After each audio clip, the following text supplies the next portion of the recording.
Hey guys, man, oh man, oh man.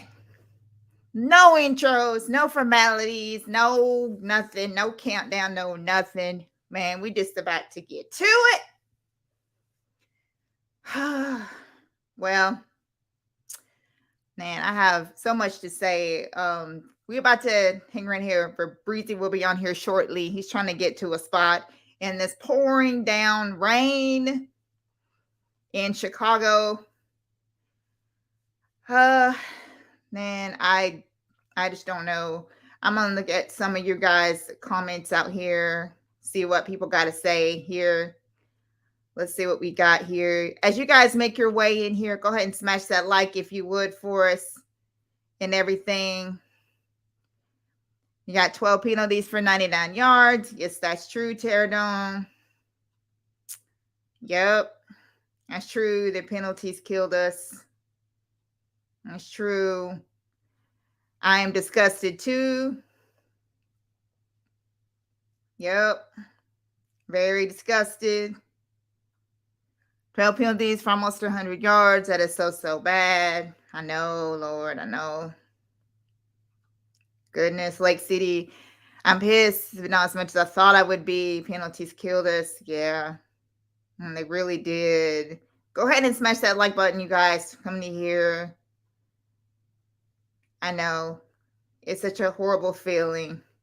Yeah, the Bears are not good, and they're not going to win a lot of games. And that's very true. They are still trash. Definitely are. Miss Dab says, I was surprised even Williams got a false start penalty. What was going on out there today really had me scratching my head at first. Then I just got absolutely frustrated. For real. Yep. I'm telling you, it was something crazy out there. Whew, man. I tell you what, there's some, it's man, there's so many words. And no, there's so many words. Bro Montana, thank you for the super chat. Dante Pettis score hurt the most. You know, it did hurt a lot for Dante to get that touchdown. But you know what was even worse? Watching him wide ass open while, just dancing around where he could have done like 1,000 cartwheels while nobody out there on defense was even paying attention to him. That right there hurt the most. So that was crazy. That really was. There were so many things in this game that bothered me so much. The penalties, of course, was on top of that. The elements were a big, gigantic factor in this game. I see Trey Lance getting a lot of blame, and I don't like it. I don't like it. No, he was not perfect, but nobody out there was perfect today. But shout out to Huff, though, because I felt like that Hufanga played his butt off out there. And he is actually, I think that he deserves a lot of props for the game. I really do. I have so many things to say. I got so many things that are right in my head because I'm so frustrated and I'm so upset. No, there's not. You're right about that. Oh, they got the pressures going on now. Yeah. It just is. I don't even know where to start. I'm so upset about all these different things. Okay, so somebody brought up a really good point that I want to address before Breezy gets in here. This Jimmy Garoppolo thing about, okay, so there's a lot of people that are mad because Trey threw a pick in the pouring down rain in the elements and he threw a pick. And then I put this thing on Twitter where I said, but Jimmy wouldn't what? Throw a pick? Why do you guys seem to think that Jimmy Garoppolo would have done a better job in these particular elements out there? The penalties pushed Chicago up to be able to do all that they were doing. We had pinned Chicago back and took care of business. And then the dumb penalties with Greenlaw and Aziz and penalties like that started happening and advancing Chicago up. So they really didn't have to do too much because we did it for them. Breezy had said, I think it was, yes, it was this morning, I believe, on Sizzling, and then I believe on the preview show, I believe he also said it on his Wayne Breezy show. 49ers, only way the 49ers would lose this game is to beat themselves. And that's what we did. I mean, we literally beat ourselves in this game. This is a game that the 49ers should have won. We absolutely should have won that game. I saw a couple of throws that Trey made in this game that Jimmy could not have made. I saw some precision in this game with the throws down the field that I've never seen Jimmy do that. So I was very impressed with a lot that Trey did. Like I said, no one was perfect. Trey was not perfect in this game. He did make a lot of mistakes, but he wasn't the only one. Our O-line is not protecting him enough. But we already said that our O-line was going to be one of the problems that was going to be on that other side, opposite Trent. Like we knew that was going to happen. And there's just a whole lot of things. I mean, on paper, by the numbers, I mean, we still had more offensive yards than Chicago did. So it wasn't that. It was just a matter of the penalties and what have you. I'm trying to read some of you guys' comments here. Let's see what we got here. Troy, I'm going to the game next week. Please let us win. Yeah, we really need to beat Seattle. Eddie, you can see Trey was rattled. This is going to happen with lack of experience. Yeah, I mean, we knew that it was going to be. I mean, just imagine this: you're getting thrown out there. You're the unquestionable starter, and you're out there. And then not only are you out there for week one of you being the unquestionable starter, but you have to go out there in these elements, in these conditions. I mean, it is not easy to go out there and to have to deal with that. What's going on, Breezy? What's going on is it's freaking raining. It's fucking raining. We lose a game, it's raining, and I'm mad as hell. Like, that's what I am. I'm mad as hell. I don't understand what I just watched live. None of it made sense. 49ers had all the power, they had all the control, and they gave it up. Then, on top of that, in the second half, they marched down the field and only was able to get 3 points. I'm not saying that our team is in trouble, but our team was in trouble. And then who in the hell left the gate open and let Dante look, BG? I don't know if I'm more upset at Dante being wide open or us getting 85 penalties for 1,465 yards. I can't figure out which one I'm more mad at. I think that Dante hit a little harder. You can't get that shit back. I know. He could have. I was just telling them, like, Dante had time to do like 1,000 cartwheels as much time as he had open. Who scores a touchdown against us? Why? Because we probably was like, he ain't gonna catch shit. That was our. I guarantee you that was our mentality. And not that we overlooked nobody, but ain't nobody scared of Dante Pettis because Mooney didn't do nothing. He didn't kill us. Colt Komet didn't kill us. It was Dante fucking Pettis and Equanimous St. Brown who couldn't make it in Green Bay with all the weapons around him and Aaron Rodgers as your quarterback. Those are the two people who got touchdowns in this game against us. Come on, yo. Come on, yo. And then we stopped containing. We decided to stop containment on Justin Fields. What did we talk about on the show? Contain. You don't give up containment outside as rushers. You don't give up containment. Why? Because he can fucking run. That's what he do. He get paid to run. Now, we're the only fucking fan base that worries about our quarterback running. I listened to every Chicago fan Bear, and they was like, stop throwing the fucking ball, Justin. Run. Thank you. Run. 1,000%. That's what they said. And when he did that, you saw the momentum shift because he got extended plays. We started getting penalties, more penalties. And then, oh my God, this right here. Now, I will say, it's raining and they slippery out there. But they still was trying to hit stick guys and not rapid tackle. It's fundamental football, yo. Fundamental football. We lost because of fundamentals. We lost because of fundamentals. That's exactly why we lost this game. Fundamentals. That's it. I'm just, when I get in my car, I'm gonna shut up and I'm gonna go get all these clothes and get into a dryer. I'm gonna jump into a dryer. I'm fucking hot. I'm cold. I'm wet. I'm my feet. I'm tired and I'm mad because I don't understand how we lost over fundamentals. Maybe it's because we got all these new coaches. Maybe that's what it is. And Kyle Shanahan needs to be checked too because I don't understand this vanilla ass play calling. I don't like Moses and I are walking in this monsoon trying to figure out, right, Peachy, why you drafted a running back, you sat the running back you drafted, you knew Elijah Mitchell was gonna get hurt. Raise your hand if you knew Elijah Mitchell wasn't gonna make it. I mean, I just think we just knew that's what he knew. This is probably why he was a 5th round pick in the first place. If he's probably injured when he got drafted, and we just didn't know.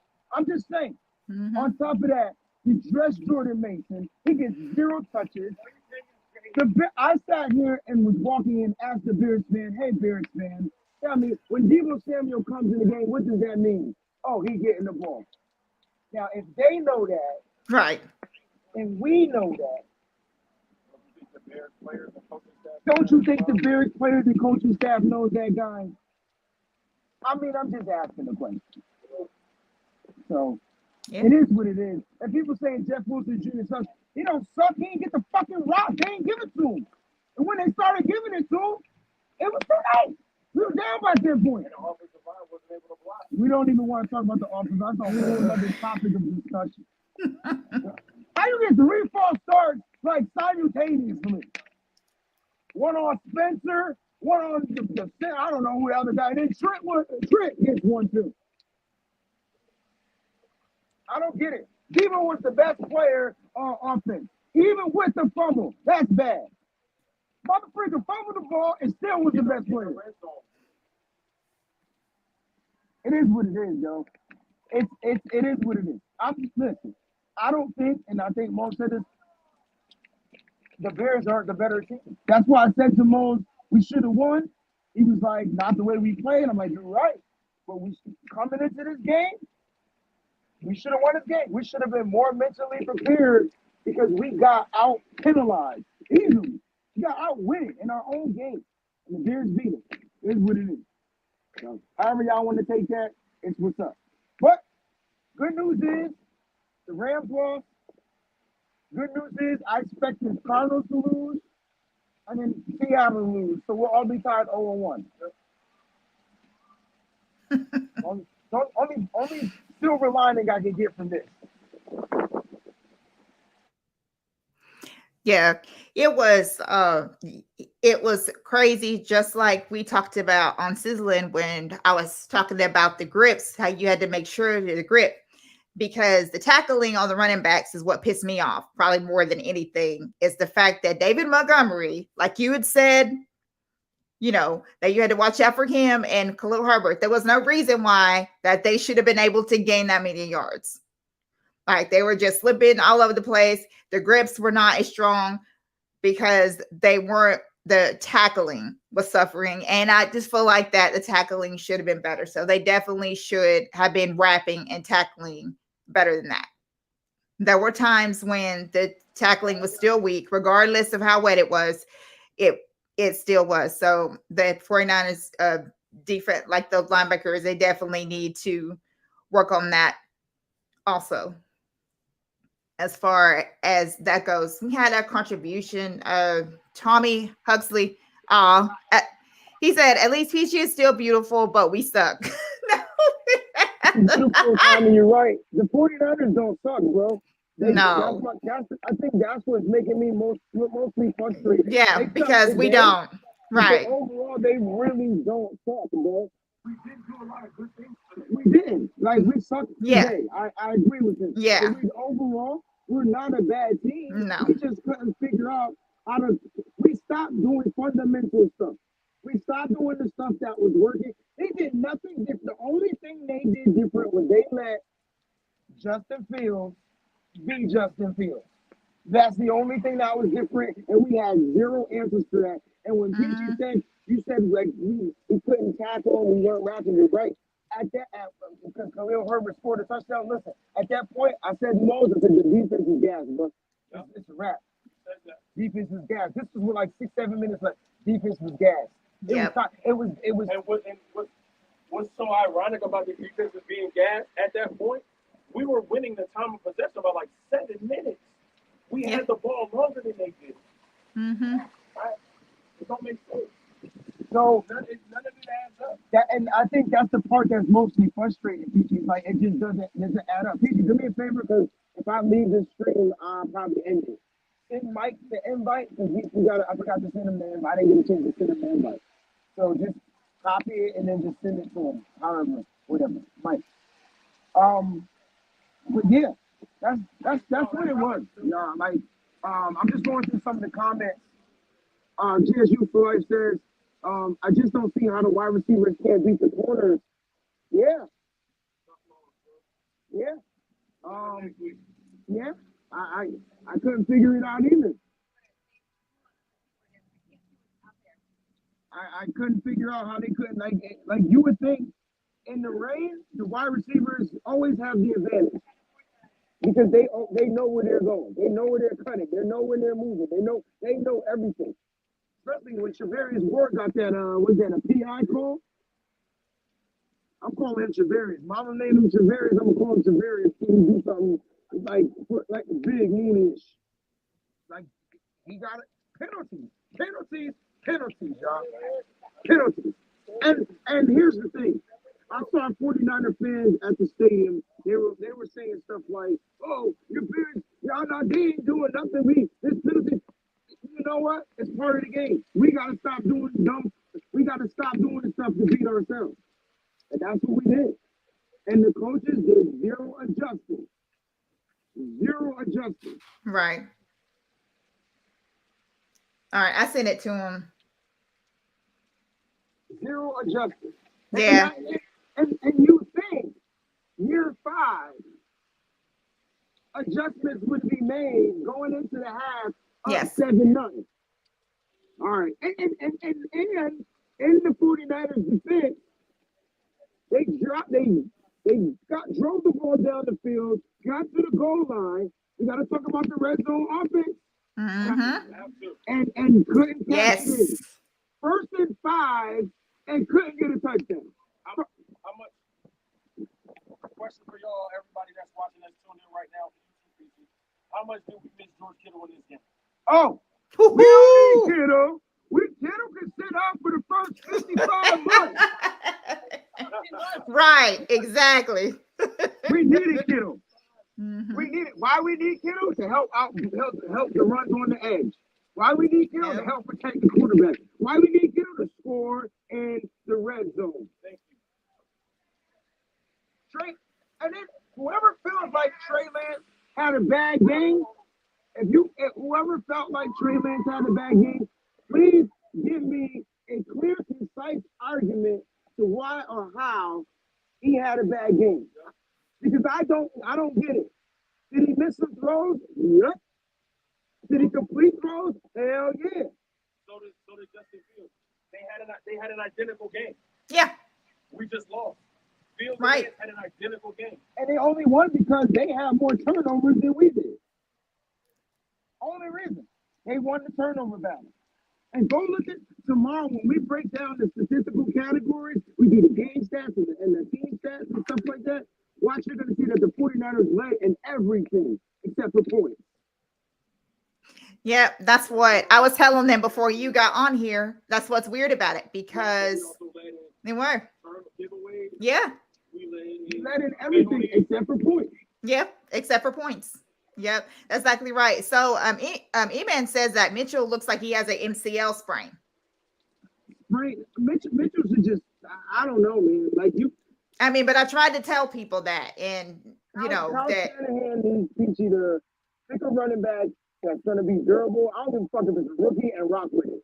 Right. Like, that's what you do. And whenever Mitchell comes in, you sprinkle him in just like you used to do most of it. Because Mitchell can't stay healthy at this point. He just can't stay healthy. And it's a problem. And that's our issue. We think we're coming in here full strength and we show up and we control the game. Yep, got it. Did Wayne bust some more headphones? He's on mute now. I think the rain put him on mute. You heard me bust my headphone, Mike? You sound muffled as a mud clucker right now, man. Well, I'm in the rain right now, bro. I didn't know I sounded muffled. Y'all should have told me that, but I know I hate that bad quality, but it's torrentially downpouring monsoon with wind and stuff right here in Chicago. And I'm here on live, you know, with y'all. Like, you know what I'm saying? So I'm just trying to get to my ride right now, but I'll go on mute. Now, how upset are we right now? Wait, let me ask you this question real quick. And I know it was a really bad weather game and all that, but were receivers getting open downfield and the team just not pulling the trigger? Honestly, Mike, like, I want to say they were getting open, but there were so many views I was trying to watch. I have to go back and watch the film because Kyle wasn't letting Trey rip the ball down the field until the end of the game when he started throwing the ball down the field.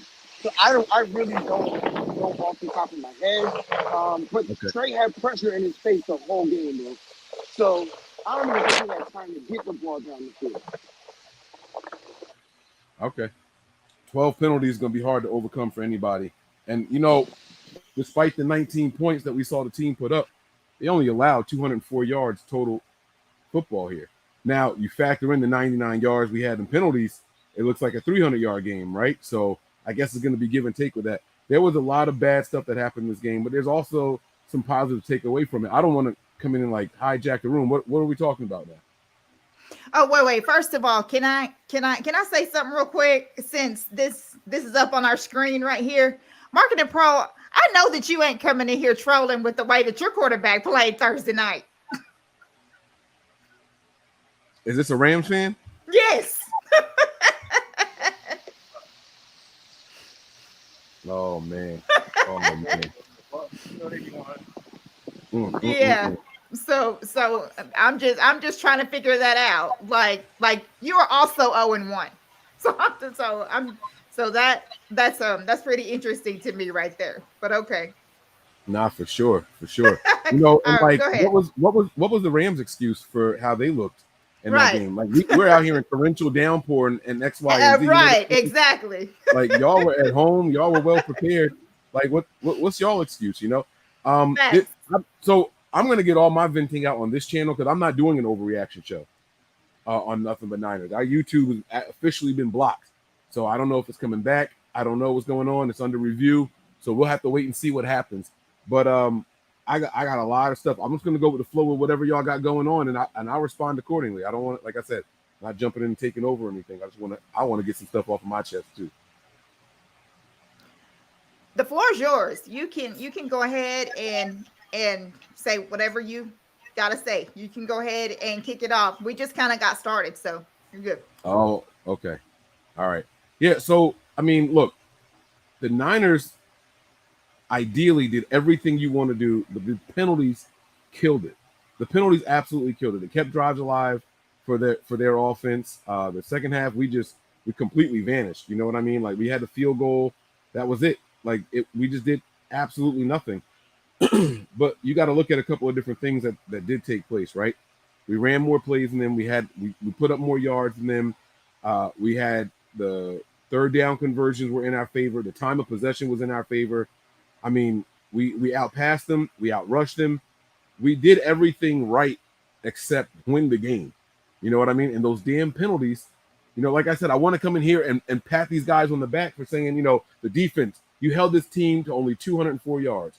Well, it's going to be a little bit a low amount of yards in the rain. But when you also have this many freaking penalties, you can't win a game like that.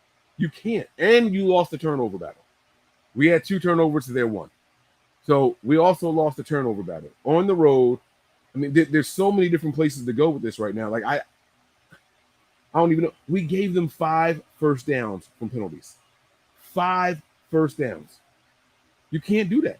And I can think of 2 of them off the top of my head that were on third downs, third and longs. You know what I mean? So like this is, man. Oh man, I don't know. I gotta try to reel it in here. I don't know what kind of order y'all want to go in. I don't know if y'all want to review the offense or we just spazzing. Mike, there's no order, Mike. This is just spaz, bro. Like you can talk about anything you want to talk about under the sun, bro. There's no order on this show, bro. How long we gonna be going? Because if we really gonna sound it off, I'll go make a drink. Thank you. What'd you say? We're gonna just go until everybody gets all the shit off their chest. Right. Yeah. Maybe so. If you need to make you a drink, then go ahead and whatever you want to do. Yeah. All right. Give me a minute. I'll be right back. All right. Okay. So Jerry says that Trey in second half needed to look at his progressions instead of running so much. We couldn't get a damn field goal. He learned it though. I disagree with that, like 100%. I disagree with that. I felt like he was looking at his progressions, and I mean, there was just fucking pressure, so he had no choice but to run. Thank you, brother. He had 0 choices but to run, and like Trey was trying to keep drives alive, bro, just like Justin Fields did. You're a Bears fan? No, I'm not. Niners fan. Okay, I didn't see it. I didn't hear one Bears fan complain about Justin Fields keeping drives alive. Not one. But now y'all want to complain when Trey Lance takes off and runs to keep the drive alive. Help me understand why we're just a Royce. Why do we think that way? You want a guy to throw the ball in torrential downpour and go through progressions when you got pressure in his face because his offensive line can't fucking block a penny. And next thing you know, all of a sudden there's a guy right there. So Trey couldn't get through the progressions. He went to the first thing he saw, and then he took off and ran to keep the drive alive. So I disagree with that, Jerry. I respect you, but I disagree 100%. I watched Trey in living color, and he looked good in a bad-looking game. Like, it's crazy. Yep.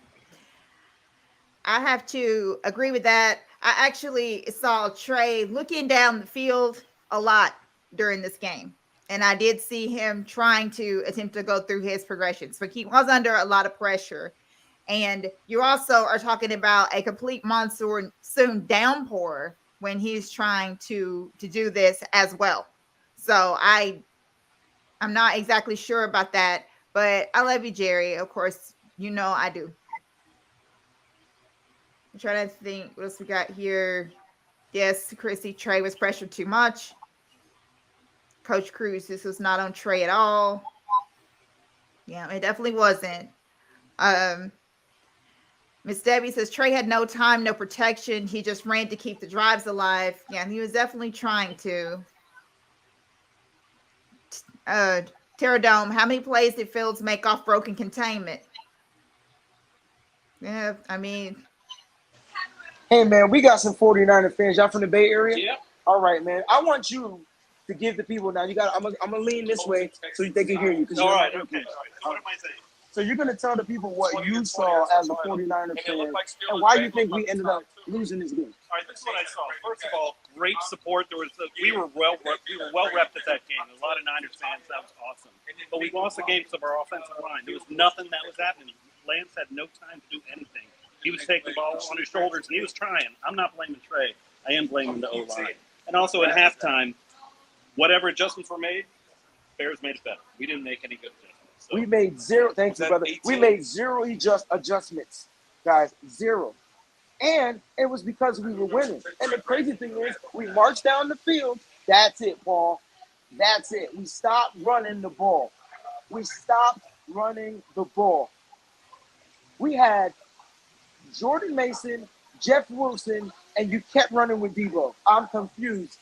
I know he's a wide back, but geez, let it be a spice and surprise. Right. Every Bears fan knew when 19 came to game, he was getting the ball. Mm-hmm. There was no decoy, no nothing. I rather would have seen Ray McCloud come off the backfield or something. Somebody with a little bit more wiggle that they've never seen before. But nah, we gave it to Debo. Kudos to Debo. I thought Debo played as well as he could with the options that he was given, even with the fumble. Even with the fumble, because he made up for it. Yep. Yeah, Nick Chubb, 22 for 141. Yep. That's absolutely true. There was a lot of just like I had said before, you know, there this Mitchell thing, I don't understand why anybody was shocked, because I saw this coming. Brian Gamble, thank you for the super chat. He said this was a team loss. Trey showed grit and toughness. We had too many penalties. That's what it was. I like that. It definitely was a team loss. And you know what? The team lost on the road. Now they got to get together. They got a long way home. Yep. Ain't no one gonna say anything. I can tell you that right now. No. And this is gonna be good for them, because guess who they got next week at home? They got Seattle, and they need to go out there and put up as they need to make a statement next week, because after that we're gonna be in Denver doing the same thing. That's right. All right. And so they gotta just figure it out. They're gonna have to figure it out. It's gonna take time, you know. And like I said, like PG, I'm telling you, and I agree with Brian. Like the team just looked like they were on different, like they were in different universes at times, and it was just awkward to watch.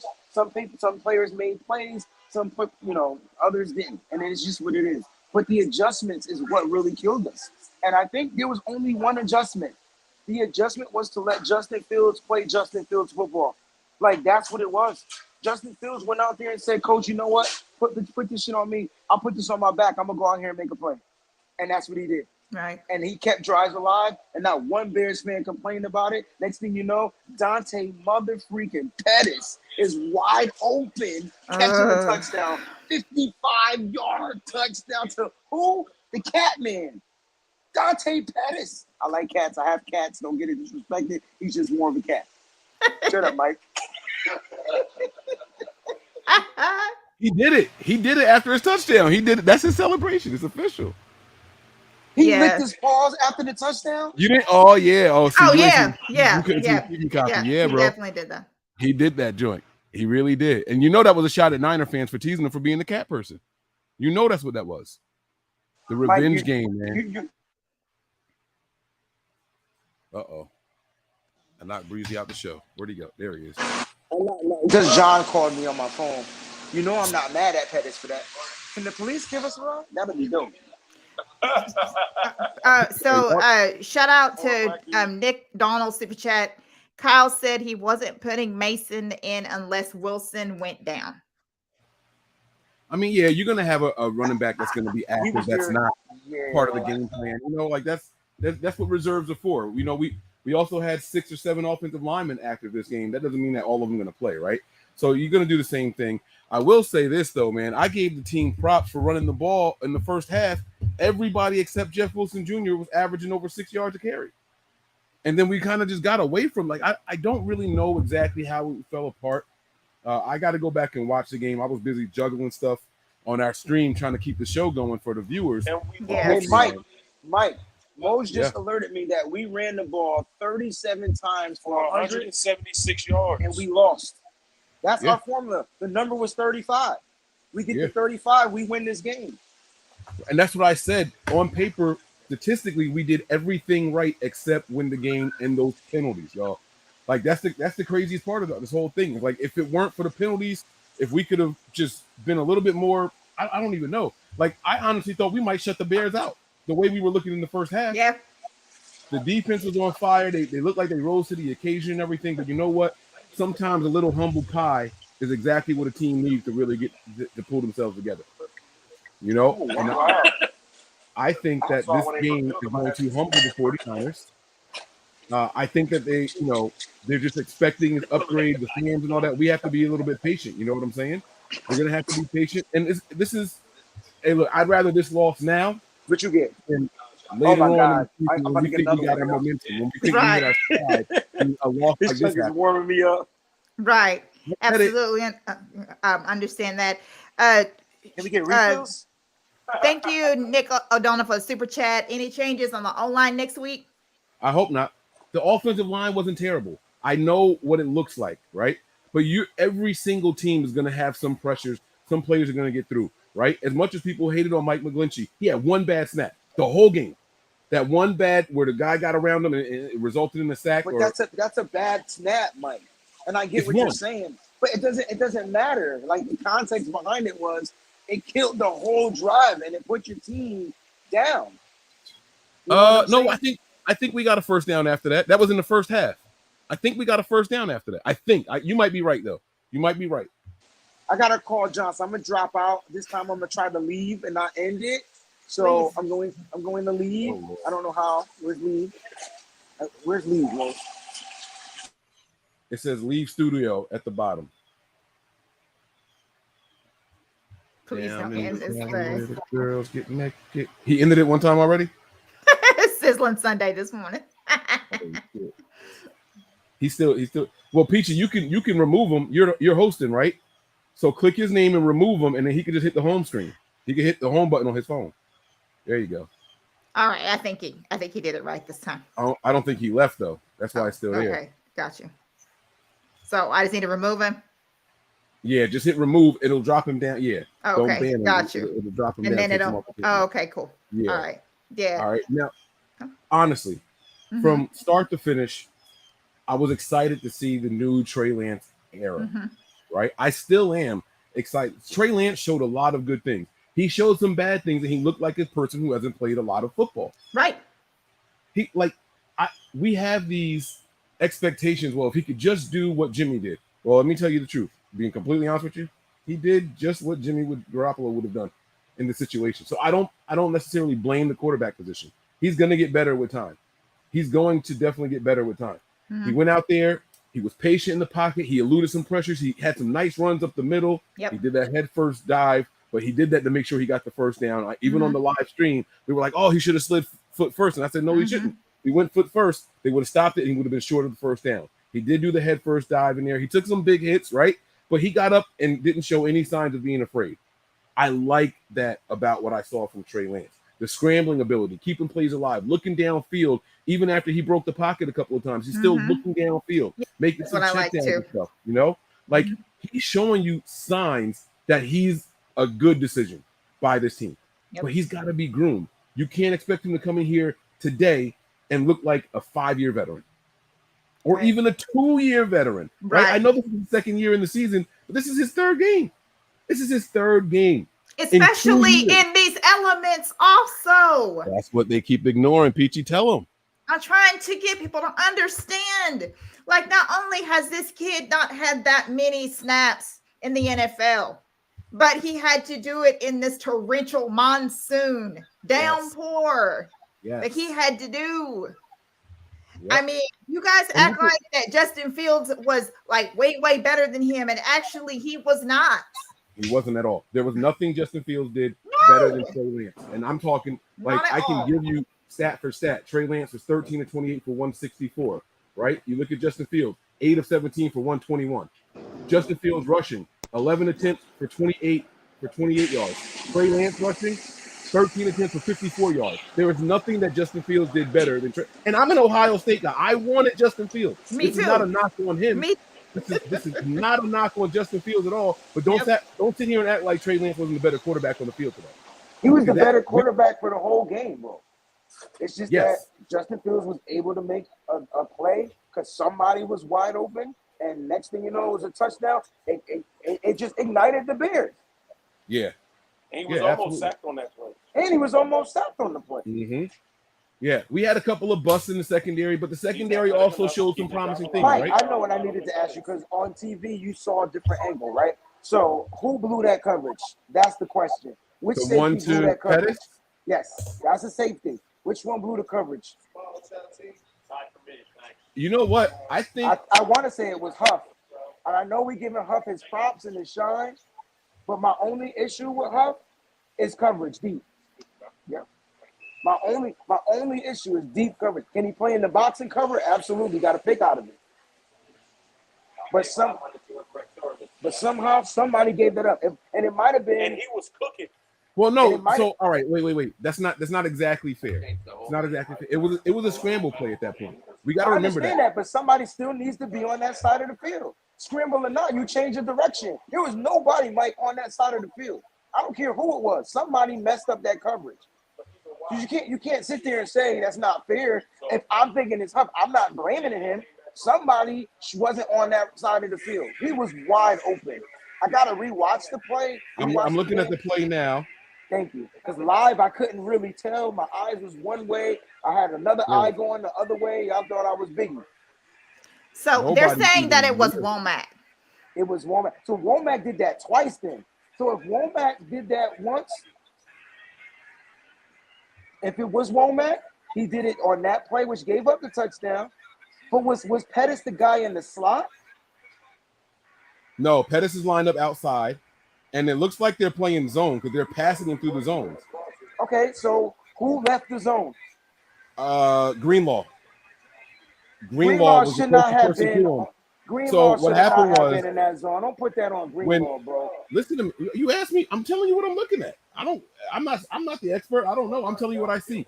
They're playing the zone defense on that side of the field, right? When Pettis goes past the first guy, and then he stops at Greenlaw. Greenlaw stays with him. Fields breaks the pocket and runs out to the side, and then Greenlaw went with him, and that left Pettis wide open. Greenlaw was the person. So that's not on Greenlaw. That's Greenlaw doing his job. Everybody else was locked up with somebody else downfield. Greenlaw and Pettis were the only two people by each other. And then Greenlaw ran to the other side of the field when Justin Fields started to break the pocket and left Pettis wide. Everybody else was locked up on somebody else by that point. So then that was bad personnel on the field then. I would show it. I don't want y'all channel to get blocked. Don't show it on the channel. I'm about to watch it right now. I'll send you. Oh, I'm about to say you can pull it up on YouTube. I can send you the link if you want. It is pouring out here. So who's that closest person that gets blocked right there? I'm looking at it right now, guys. Don't mind me. So I want to hear in the slot, and he ran a deep crossing. So yeah, I mean, if that's Greenlaw, I think Greenlaw was playing in that zone, but if he's not playing coverage in that zone, he's just playing in his spot. Somebody's supposed to be toward the quarterback. Yeah. And honestly, I mean, it's not his fault. But man, who's that? That's got to be Womack. That's Greenlaw. That's Greenlaw. And then that's in Greenlaw. Hufunga. Like I said, Hufunga bit on that joint and followed the ball. That's what happened. Because both and Greenlaw went that way. To the left. Greenlaw should have went that way. Huff should have took the coverage. I told you. There's no or. Well, wait, hold on now. We've seen this defense put linebackers on wide receivers before. We can't act like that's an anomaly. I don't like the effort from Manny Mosley on that. He was just jogging to get him. Like, Pettis do have a little bit of speed. Yeah. How the fuck are you see him catch the ball? Why are you jogging over there, letting the Equanimity and St. Brown get his hands on you to block you? Like, give me more effort than that. Look, when you look at the play from the review that I saw, like they both was in the same zone. Did you see that too, Mike? Yeah. Right, and so like they both bit. So when Pettis cut across, he cut across Greenlaw. Y'all telling me that Greenlaw is supposed to take the wide receiver? That's what y'all saying. That's what everybody out there saying. Not you and you. No. Not you or you. They're saying literally Greenlaw should have took Pettis. That's what they're saying out here. I think in the scramble drill, because I played a little bit of football, only high school now. So let me be very clear what I'm about to say. All right, only high. Don't sit here and tell me, what college you go to. You ain't no professional. But I know that when we did scramble drills, you look for the person closest to you and you stick with that motherfucker. They were doing the scramble, and I don't know the NFL rules. I'm not the expert, guys. I'm not a defensive coordinator, but I know what it was when I played. And when we look around, we see who's there. That's our guy now. I don't care if you're a defensive lineman. You gotta stick with that dude. You can't leave him by himself. Yeah, especially when the play is busted, right, Mike? So it's like if you're a linebacker, if you know the play is gonna be busted, you get what I'm saying? Like just cover the open guy. But if I'm a linebacker in my head, you know what I'm thinking? There's got to be a safety back there saving me. Well, that's what I was gonna say. I see people saying, "Yo, that's the safety's fault, whoever it was, whether it was right." But here's my thing on that, right? And I'm not disagreeing with that. But the safety was on the deep man. Pettis was the shallow receiver, open. There were two other receivers down the field and damn near in the end zone. So if the safety's going with those guys deep, it's a good scramble drill. Like it was a bad play by the defense. You know what I'm saying? Like I'm not defending. It was a busted play on the defense, and it was a great play, honestly, by Justin Fields. Like it was, Right. We seen, for example, that was our play to Deebo Samuel in the Houston game. That's our play to Deebo Samuel in the Houston game. No, not Houston. The Seattle game. Remember Seattle when we got that touchdown? The when he second was half wide open. Yeah. That's what that play was. That's exactly how it broke down. You know what I'm saying? But it's like I see people saying Huff, and I'm not defending Huff because he did make some. He had a phenomenal game as far as tackling, but he had some bad plays. And you said something earlier about Huff. You were like, his instincts, or no, someone said it in the chat. I'm sorry, right? When you have a player like him and Troy Polamalu who are instinct driven, not so much skill, they're gonna make phenomenal plays. They're also gonna make boneheaded plays as well. It's give and take. This guy had damn near 10 tackles in the first half. Like you give up a play or two, that's give and take. He was tackling running backs, wide receivers. He was tackling quarterbacks. Like he was everywhere. But Mike, it's give and take. But we can't talk about the good and not talk about the bad, fam. So like, if you mess up, you best believe on this show, we're gonna call you out on it. But if you do good, we're gonna call you out on it. Like, you get what I'm saying? And I just think it was a miscommunication. Like there was if this play break down, and you can't do if plays break down, right? Like you don't expect plays to break down. I think if that dude was if Greenlaw knew he was gonna cover, if Greenlaw knew that was gonna be the coverage, I think Greenlaw would have took the guy. But Greenlaw was staying in his zone, and so there's got to be a deeper zone. If we're talking about zone, there's levels. So who's the other guy? Because Greenlaw plays one zone, unless you're telling Greenlaw back up and follow the zone and then play man if it break down. Like those are communication things. But it was a busted play. Bad. Ask Mo's play defense, right? Mo's, yeah. Ask him what happens on the scramble drill. Mike wants to know what happens on the scramble drill. What assignments are you supposed to take when scramble? If you're playing zone, what happens on scramble drills when the plays break down? Do you go man, or do you stick with the zone? Man to you, or what? You're supposed to stay in your zone. Now, the only time that you're supposed to break that is once the quarterback passes the line of scrimmage. That's when you can break it and go for the ball because he can't throw the ball anymore. But you have to be aware. You have to have spatial awareness and know where the quarterback is in relation to the line of scrimmage. Because if he stays behind that line of scrimmage, the ball is still alive to be able to be thrown. So you can't just dart after him. And like we said, when we saw the play again, both Greenlaw and Hufanga went that way. They bit on Justin Fields rolling out. Both of them bit on that because on that play, all Pettis ran was a curl. He ran like a 10-yard curl or a 10-yard hook. And then when he ran the hook, he was behind Hufanga, saw Fields scrambling. He just broke it back outside. So he helped his quarterback. He said, I see my quarterback on the move. Let me get myself open. Let me free myself from this zone coverage. And because both players bit, that's why that shit parted like the Red Sea. He was wide open. Right. And that, all right, so my other question to him real quick is this. But he can throw a touch, he can land a touchdown for the Bears. Exactly. So, Wayne, can you hear me? She had something to say about Dante Pettis. Say it again. That Dante didn't do shit when he was a 49er, but he can come through for the Bears. He had a touchdown with the Niners before. Don't do that to my man. He did have one touchdown. He had one touchdown. He did a little Michael Jackson. On October 30th. Yeah, that was it. So, but I can't believe you told me he licked his paws, bro. I gotta have a conversation. Yes, he did. Bro. I can't believe that he did. That shit not cool, man. Yeah. He did the cat. Ask Mose one more thing for me, real quick. Here was the funny thing about Dante Pettis. I'm sitting with all these Bear fans. They were like, who the hell is that? I'm like, you don't know your own players? He's like, who is that? I was like, that's Dante Pettis. Where's He's a second-round pick. We drafted him in the second round from the 49ers. They were like, oh, wow. All right, guys, we about to just buy Dunkin' Donuts. I think we're getting in this cab. I'm finally gonna get to my destination. I hope. Well, what I was going to say, are you leaving right now? So the whole defense wasn't playing zone. If you watch the corners were with their guys, but it seemed like the linebackers and the safety were playing zone. I don't know what kind of coverage that is. You know what I'm saying? But it was a tough to call Tony. It was all zone though, Mike. If you Can we look at bring it, and Tony in here? you can bring Tony, just send him the yes invite. It was all zone, and I felt like when you watch that play again, Hufanga is playing his zone. He's not playing a deep man. He was in the freaking box, so he wasn't even playing like deep man. He was in the box on the opposite side. So whoever was playing, they were in cover one. Whoever was playing the top safety was taking the deep man down the field, and then the other cornerback was down the field with another man. Those wide receivers were able to get blocks. That's why Pettis was able to get into the end zone. So they were playing in zone. Shoot. Oh, Sorry, got you. Poochie. You're doing an amazing job, Poochie, too, by the way. I'm sorry. Oh, thank you, son.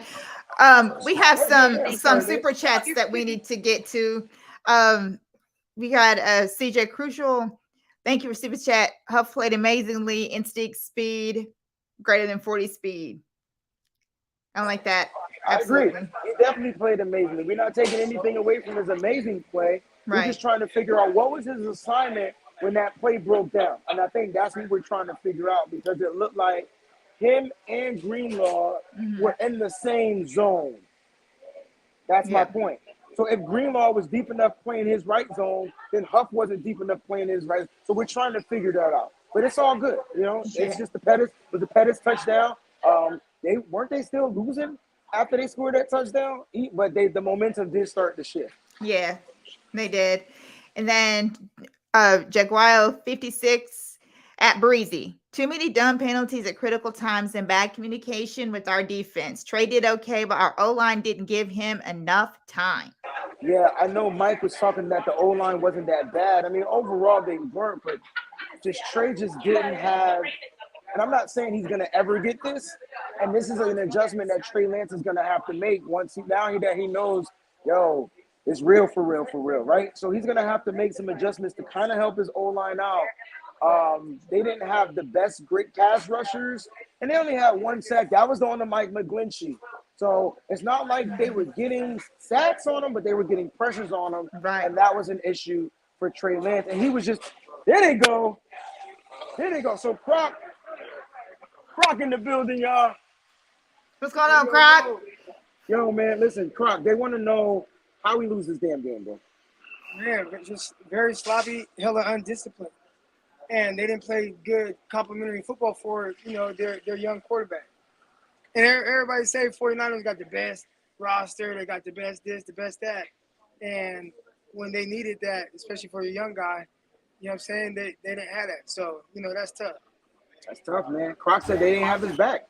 Ask Croc about that. Mike Croc, a question for you. Yeah. Ask Croc the about play, that scramble drill. The blown coverage to Dante Pettis. Like, we want to know, who's responsible for that? Was it Hufanga? Was it Greenlaw? They both were in the same zone. We're trying to figure out, who. I had to see. I never saw the replay. Like, wherever I was sitting at, Right. It was kind of hard to see, replays and stuff. So, Yeah. We got to let them see the replay. It is tough sometimes when plays are, to the backside. Y'all remember that play years ago, right?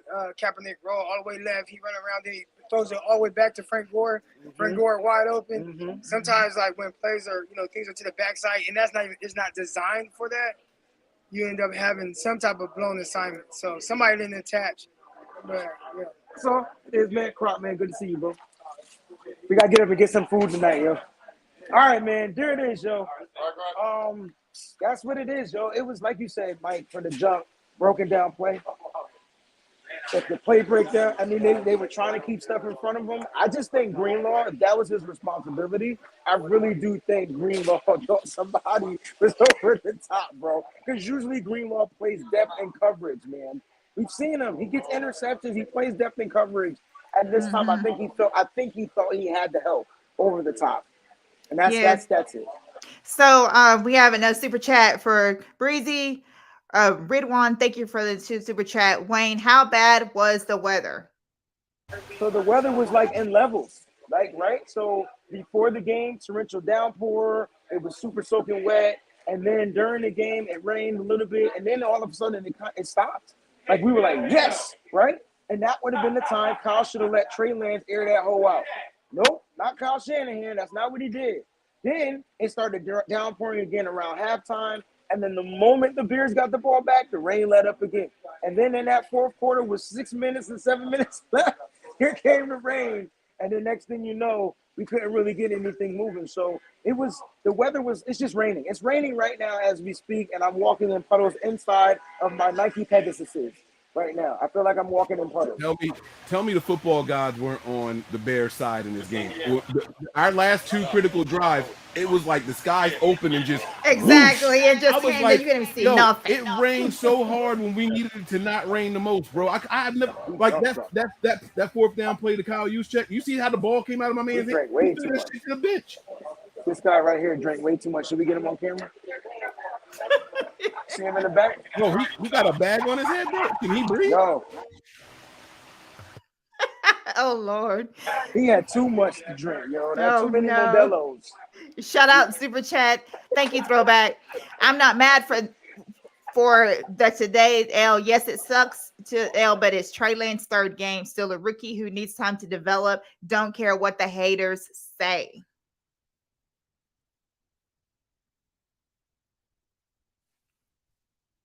The only thing that I am gonna say in response to that is that I have seen where Trey Lance is taking accountability for this game. I do appreciate that in the presser that he has taken full accountability for this game like a quarterback is supposed to do. And I do appreciate that. He is aware of the mistakes that he feels like that he made, and he put this game on him. Like a quarterback is supposed to do. I appreciate that. That's right. He's a leader. I haven't gotten a chance to watch the pressers yet because I'm here with the family, Mike and Fiji. But I guarantee you, once I get dried off and butt naked and I gotta get dry. This is ridiculous, bro. But once I get dried, I'm gonna sit down and watch some pressers and watch some football. I want to watch some football. I haven't watched any football today. I can't wait to watch this film, Mike. You know what I'm saying? When we start breaking the stuff down throughout the week and we start to really see, you know, I didn't think that the 49ers really played that bad. I think they just had a lot of bad breaks. The Elijah Mitchell injury is something that we need to focus on, I think, a little bit more. I think that injury is what halted the 49ers game plan. Yep. And if Kyle doesn't have a backup ready to go for Elijah Mitchell, then he's in big trouble. Maybe he shouldn't have let go of Trey Sermon. Okay, I'm going on mute. Well, you said it, I didn't, but I was actually coming with that.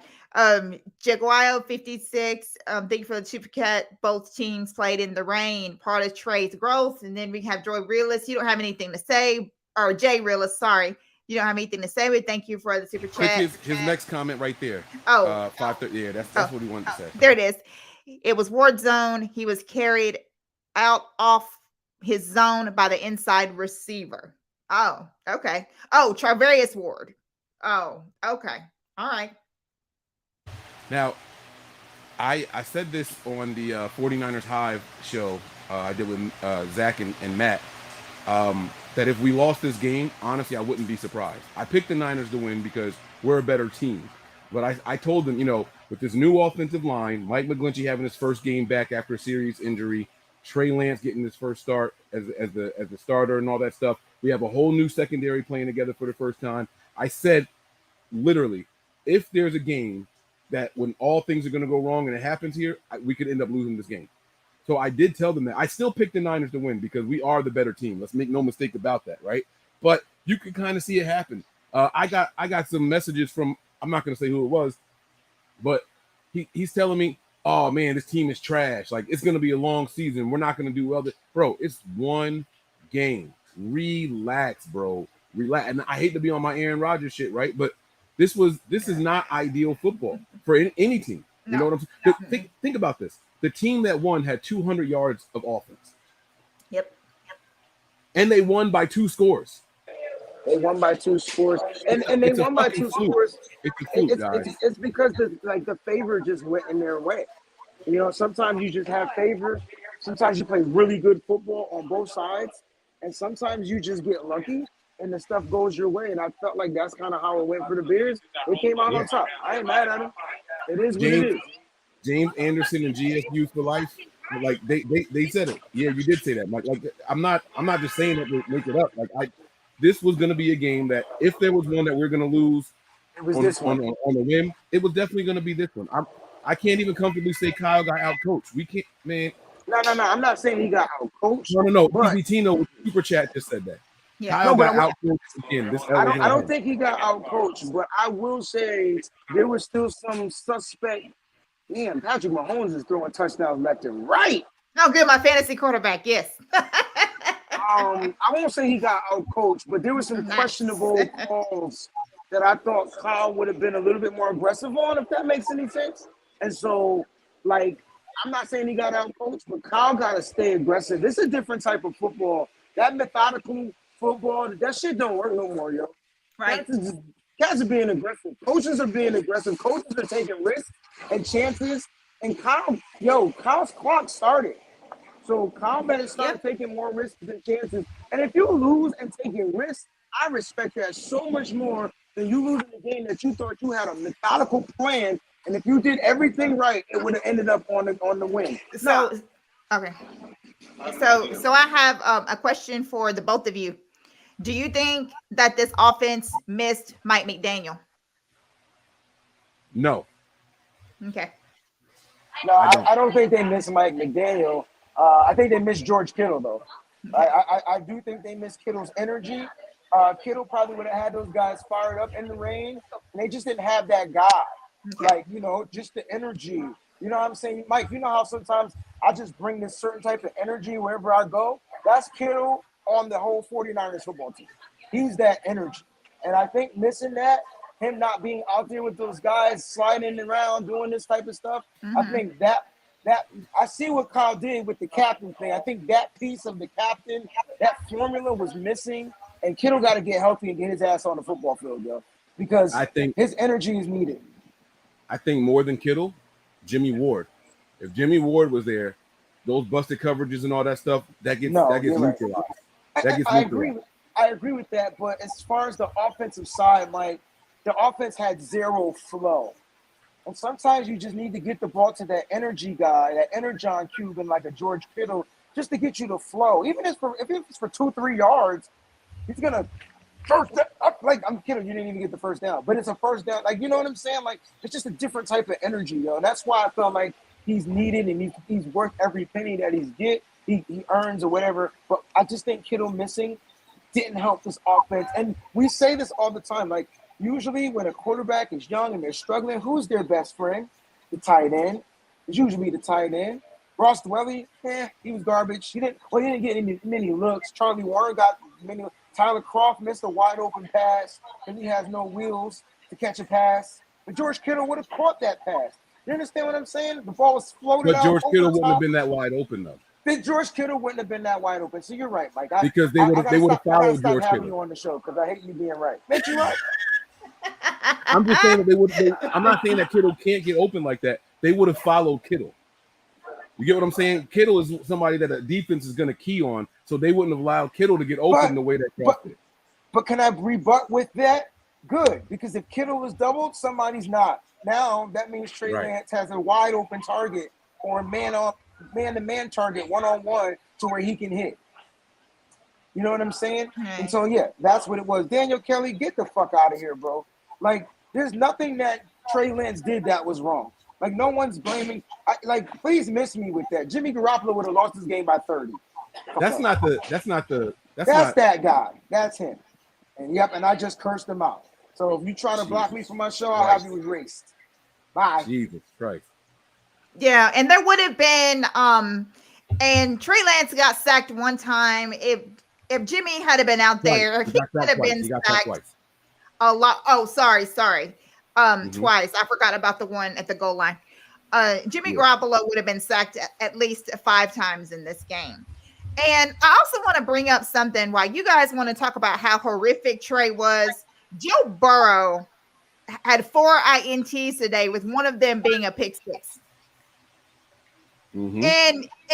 in a game where there was no rain, where there was no nothing. So he didn't play in a monsoon today, in a torrential downpour, or none of that. Right.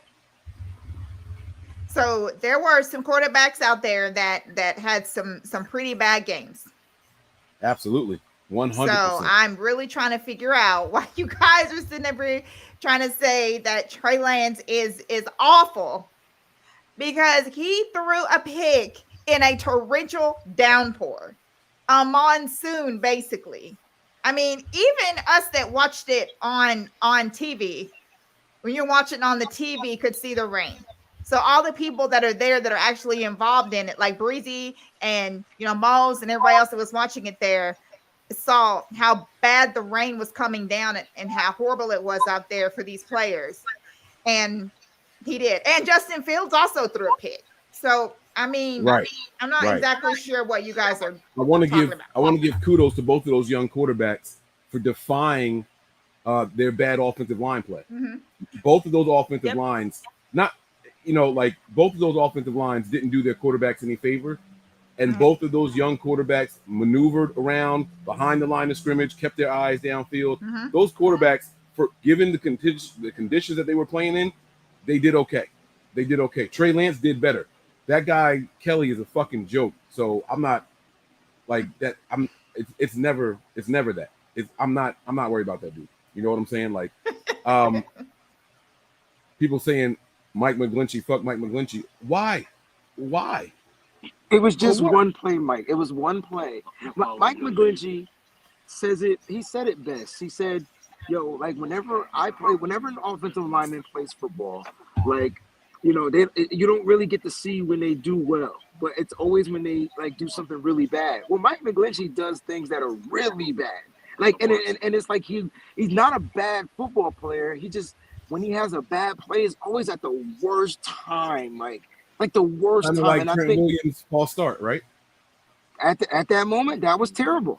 But don't ever compare Trent Williams to Mike McGlinchey. Like, I'll drive to New Jersey and slap the shit out of you. So don't ever compare. Now, where was the comparison? You said Mike, you threw offensive Trent lineman. Williams in there on purpose, Mike. I'm sorry for you. I sure did. You sure threw did. him in there on purpose because you a dickhead, bro.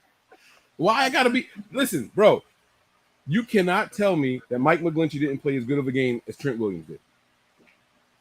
But Trent Williams didn't give up a sack. So Trent no, Williams he had a didn't. penalty. I don't care. I'll take a penalty over a sack any day. Exactly. See, we're picking and choosing what we do care about.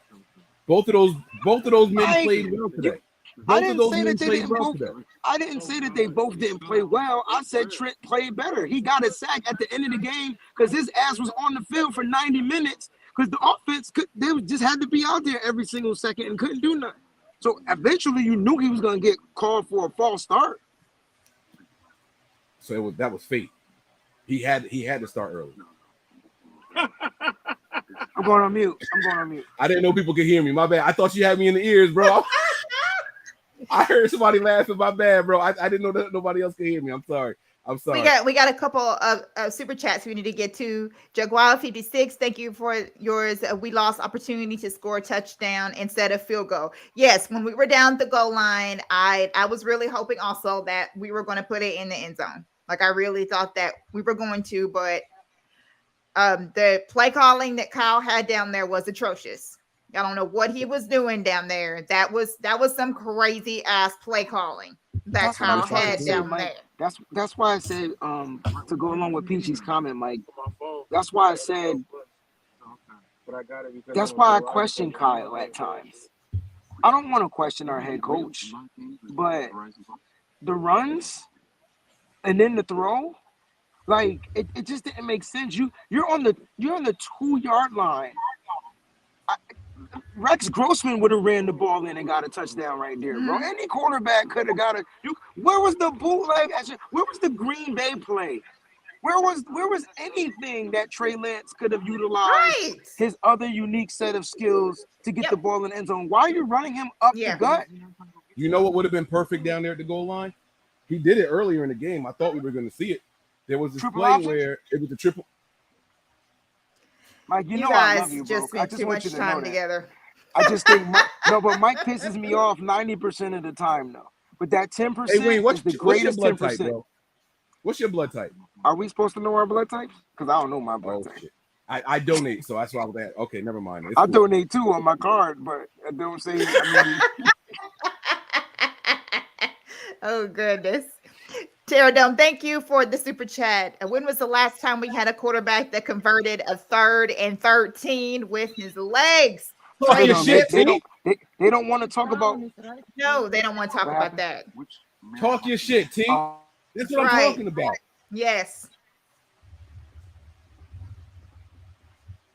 Yep. It's Because all good. Oh my God. had that had been the other quarterback we would have had out there on the 3rd and 13, he would have tried to do some kind of gymnastics. It probably would have ended up in an INT, and then we would have been in worse trouble. Or it would not have been converted, and it would have just turned into a 4th down. Because there's no way that he would have ran those 13 yards. I promise you that. Look, they said Jimmy G had back-to-back 3rd and 16s. No, he passed the ball to Kendrick Bourne, bro. Right. He didn't do it with his legs. Don't No, do he that. sure did. You That's better right. than that, No. bro. Come on now. You my dog. You I my mean, dog. I thought 95. Pterodome Jimmy ain't do that shit specifically with his said legs, bro. Pterodome specifically wrote it in the caption. When's the last time you saw a quarterback convert a 3rd and 13 with their legs? With their Like the legs. word "with their legs" is what we got to pay attention to. But nah, man, I can't wait to break down Trey and just see like what he missed and what he possibly could have hit. But I thought Trey Lance looked good. Mike, you read his stats? But I was going through some crazy transitions. What did Trey Lance do in this game? Because you compared him to Justin Fields, and you said that Trey Lance statistically was still the better quarterback in every single category. I'll tell you I didn't again. know I got that. it right here. In every single category. Justin Fields finished the game only 8 completions. Think about that shit. 8 completions, 2 of them were Justin touchdowns. Fields only had 8 completions, y'all. 8 completions, He was 2 8 touchdowns. of 17. 8 of 17 for 121 yards, right? But Trey Lance was 13 of 28 with 164. All right. Now you want to go to rushing. Trey Lance rushed for 54 yards. Justin Fields only rushed for 28 yards. Like So Trey Lance outrushed him. Okay. Right. And he outpassed him and outrushed him. What was the Right. completion percentage? Who was higher? 13 to 28 sounds less than 50%. It's like less than 50%. Yeah, it is less than 50%. And then 7 of 8, 8 of 8, 8 of 17. It's also less than 50%. Wow, they were identical. Wow. Yeah. Wow. So both of those guys were one Yeah. throw under 50%. So, but Trey Lance's completion percentage is higher though. And so Trey Lance still had the higher completion percentage. That's crazy. Yeah. This is crazy, Lake City. This is real crazy. Yeah. Mac Jones got hurt, y'all. Yeah.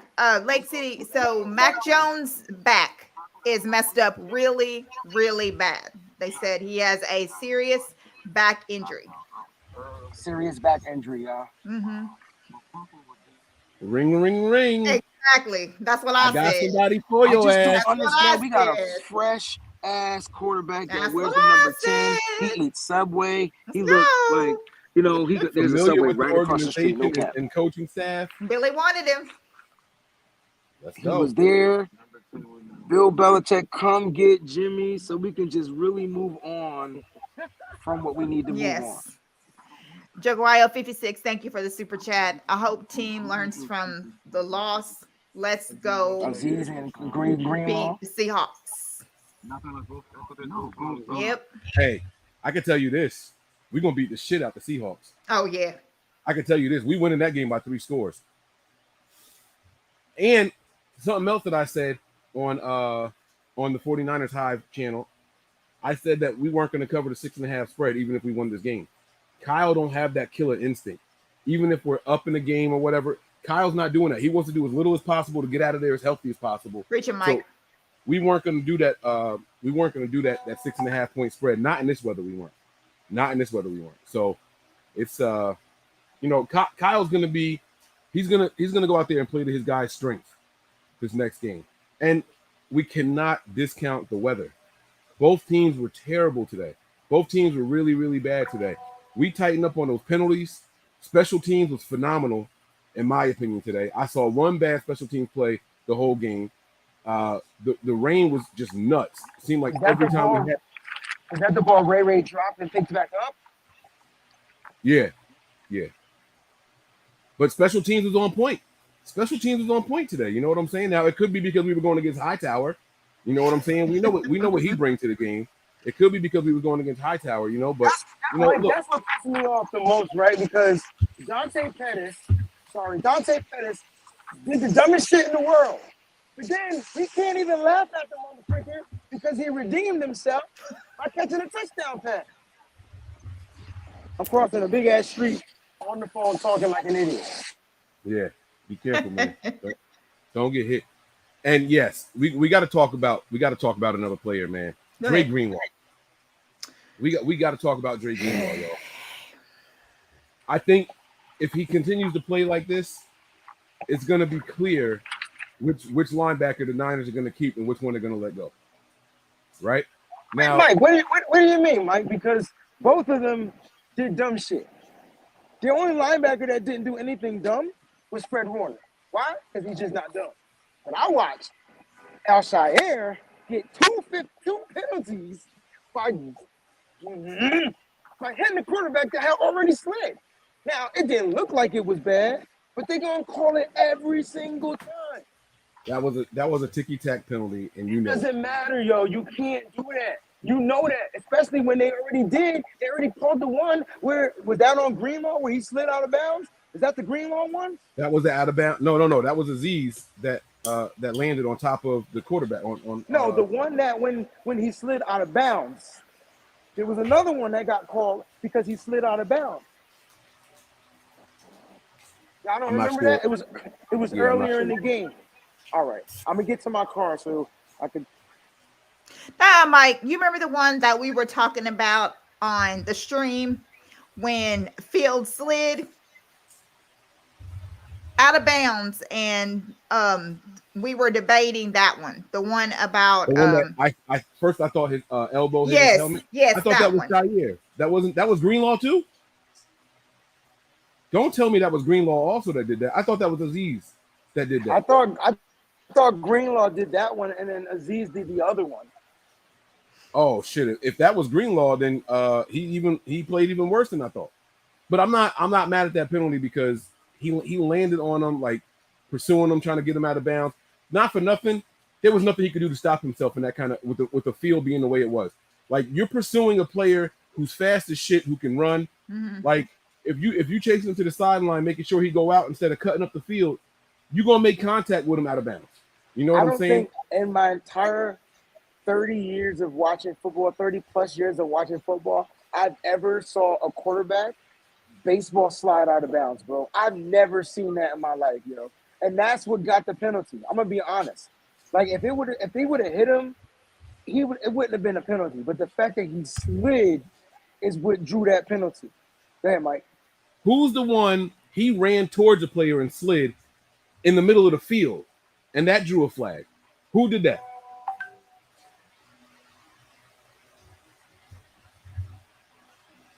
That was the Greenlaw one. No, that was the Al-Shaair one. No, that was Al-Shaair. That one was Al-Shaair? Yeah. Okay. That was Al-Shaair. Because remember, he got up, he slammed the ground, then all of a sudden he ended up in the blue medical tent because he hit the ground so hard, he gave himself a concussion. Oh, that's right. That's right. Yeah. That's right. They made him go to the tent. You're right. That was Mm-hmm. yes. That was okay. You're right. You're absolutely right. You're 100% right. Yeah. And that was a fluky call too, because he slid at his feet. What is he supposed to do? Come on, man. But hey, you can call it smart. Listen, sometimes knowing the rules and taking advantage of them is a good thing also. You know what I mean? If Trey Lance slid at a couple of these dudes' feet while he was running instead of taking hits on the shoulders, maybe we would have gotten a couple of other penalties. Right. And I'm not blaming Trey Lance for this loss. Don't take that out of context. That was an isolated comment. Don't attribute that to everything else, guys. This was a team loss. We lost on defense. We lost on offense. We lost in coaching. You know what I'm saying? I think the best part of the game today in all three phases was actually the fucking special teams. Who would have thought? Who would have fucking thought? And I was against the Snyder hire. I thought it was a lazy hire. Just somebody else that we're familiar with. I didn't like the hire. They didn't even interview anybody else for it. They just called him and was like, hey, we got a spot open. You want it? And he was like, yeah, sure. I hated the whole story behind how we hired this guy. Yep. Didn't like it at all. But I digress. This team. Oh my God, I'm trying not to go off. No, but this is where you're supposed to do that, because we all have to get all this out, because there's a lot of it's really aggravating, because when you take into account, I see a lot of people that were talking about in the chat earlier that if this was a bright and sunny day, this game would have went different. Well, of course it would have went different. And we know good and well that if this was a bright and sunny day, the 49ers would have won this football game. Like, I know that we would have won. There's no ifs, ands, or buts about that. This game would have just been different. It would not have been the same. This was a lot for a young quarterback who has not played that much to have to deal with in one thing. Someone also put in there, this would have went a lot better if Trey had started last year. I, for one, thought that he should have started last year, but that didn't happen. So these things like this are going to happen. I think that this experience that he is getting is really good for him. And I think that he's going to do a lot better at home next week against Seattle. He is really going to do a lot better. Yeah. What was the most interesting thing to me, what you said was you think he should have started last year. I felt like no matter who drafted Trey Lance, he shouldn't have started last year, because of his inexperience, the level of competition. You know what I'm saying? Like, it was one season and one game that he played all through college and all that.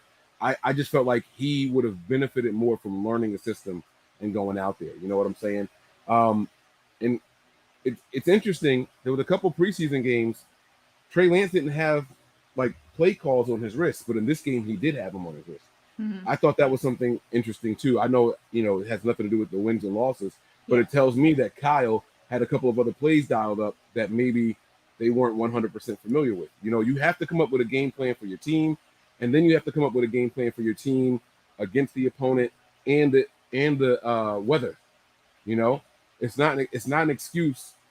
You know what I'm saying? It's not an excuse about the weather, but you can't call the same game that you would call on a regular clear day. Right. You can't. So we gotta buckle up. You know what I mean? The season is done in 4 quarters. You know what I'm saying?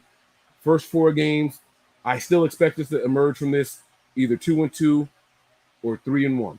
You know what I'm saying? I've said that from the beginning, and then we're gonna go on a little run after that. So as long as we don't lose next week, we should be okay. We should be okay. Yeah.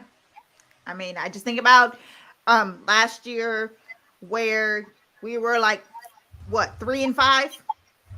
And everybody thought that the world was coming to an end. And then even when we got on track, then we were still losing games. And then we barely made it and crawled into the playoffs. And so, the season is just beginning. This week 1, we're going to go back home and we're going to learn from this, and we're going to be ready to face Seattle. We're going to go on the road to Denver, and we're just going to keep on going with the season. There's a lot of learning through this.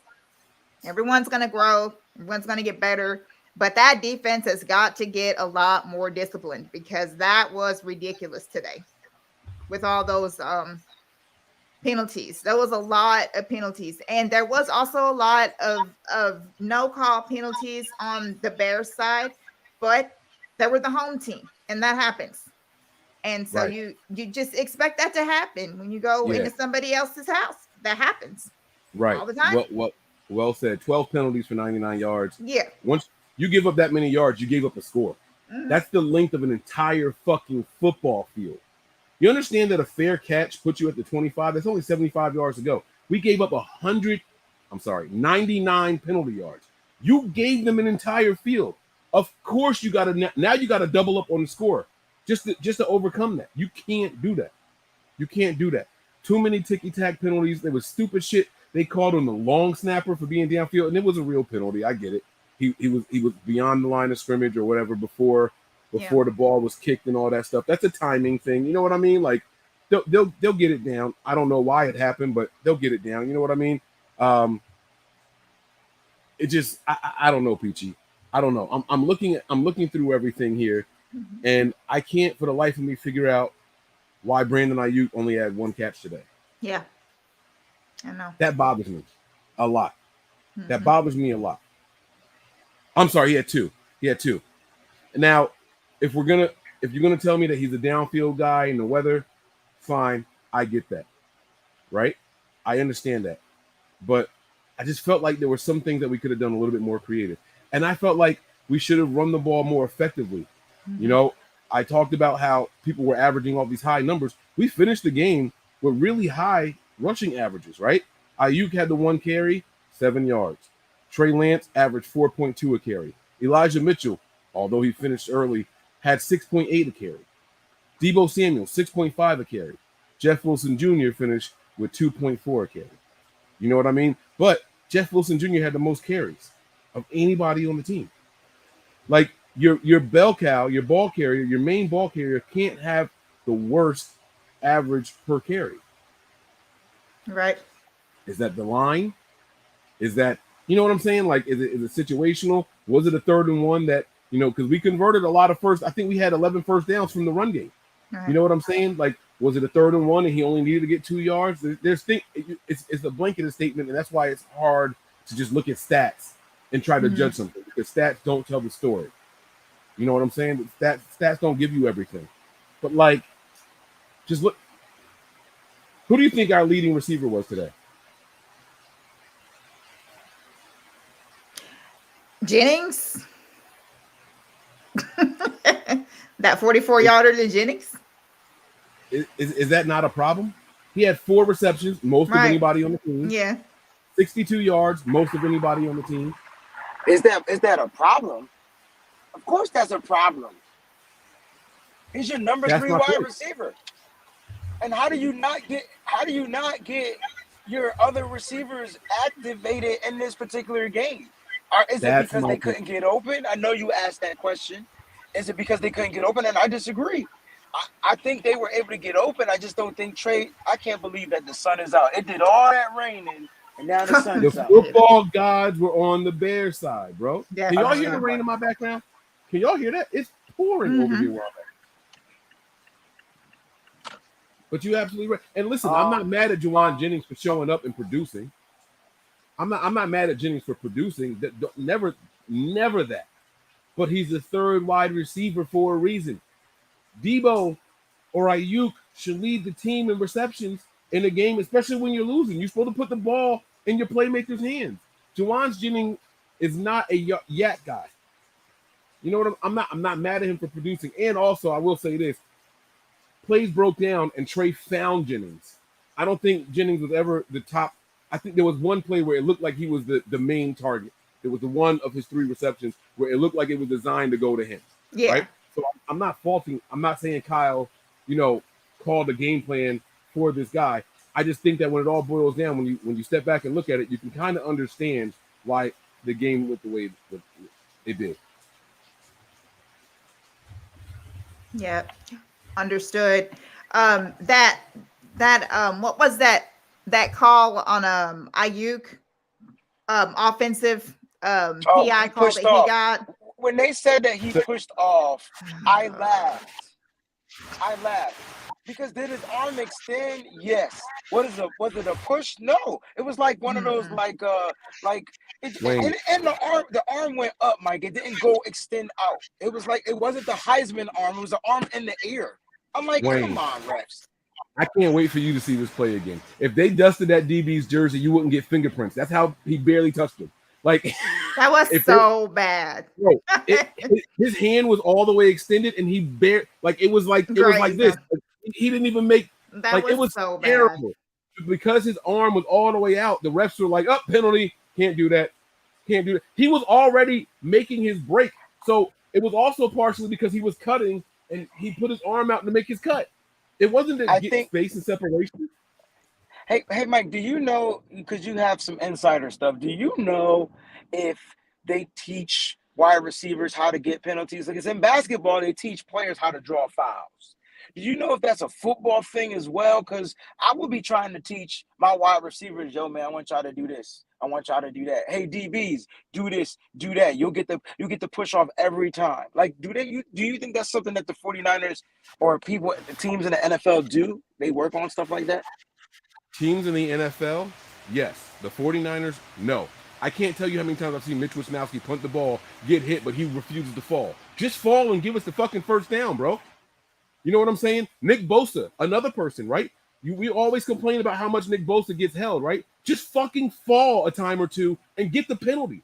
I know for a fact other teams teach this shit. Hey, you got an arm on your neck, just fall. You'll get the penalty 90% of the time. Our guys are too stubborn, too much pride, whatever it is. They don't think that way. We think we're so good, we're so smart, we don't have to do that. Just go out there and play our brand of football. Know the rules. I said this earlier. I said this earlier about Justin Fields sliding into the feet of the linebacker, right? I said if Trey Lance did that a couple times, maybe we would have got some penalties. Know the rules. The rules are there to help you also. It's a cheap little way to get some free yardage, but most of the time it'll get you a fucking first down. Or to get you, push the team back if you're Nick Bosa getting held. They do teach you how to do that stuff. But this team does not fucking do it, bro. They don't do it. The one time I know Kyle Shanahan did it, he pulled the refs to the side before the play. Hey, when I call this play, watch how he holds 85. We saw it on Mic'd Up or whatever the hell it was. This was like 2 seasons ago. Oh, yeah, and sure enough, he had to point it out. Bro, you could do that shit in the game. Your players can sell this stuff. But they don't do it on the Niners for some reason. They don't think that way for whatever reason. We got to do this. I promise you, Belichick teaches his players to do that shit. You know what I'm saying? Like, Bill Belichick will use every single rule out there to win a game. We got to do the same thing, man. We got to get a little bit better. Yeah. Anybody in fantasy football, then if you have Pat Mahomes or anyone like that, or Kirk Cousins and Jefferson Stack, you are killing it right now because Justin Jefferson is going crazy. I'm afraid to check my fantasy game. On the Packers. Aaron Rodgers is already pitching a fit on the sidelines. Oh, my God. I'm not checking any fantasy stats. If I lose week 1, I'm going to chalk it up. The Chiefs got 20 points in the second quarter? Mm-hmm. Yes, bro. I told you he was doing. I said it. I told you. Just on dimes.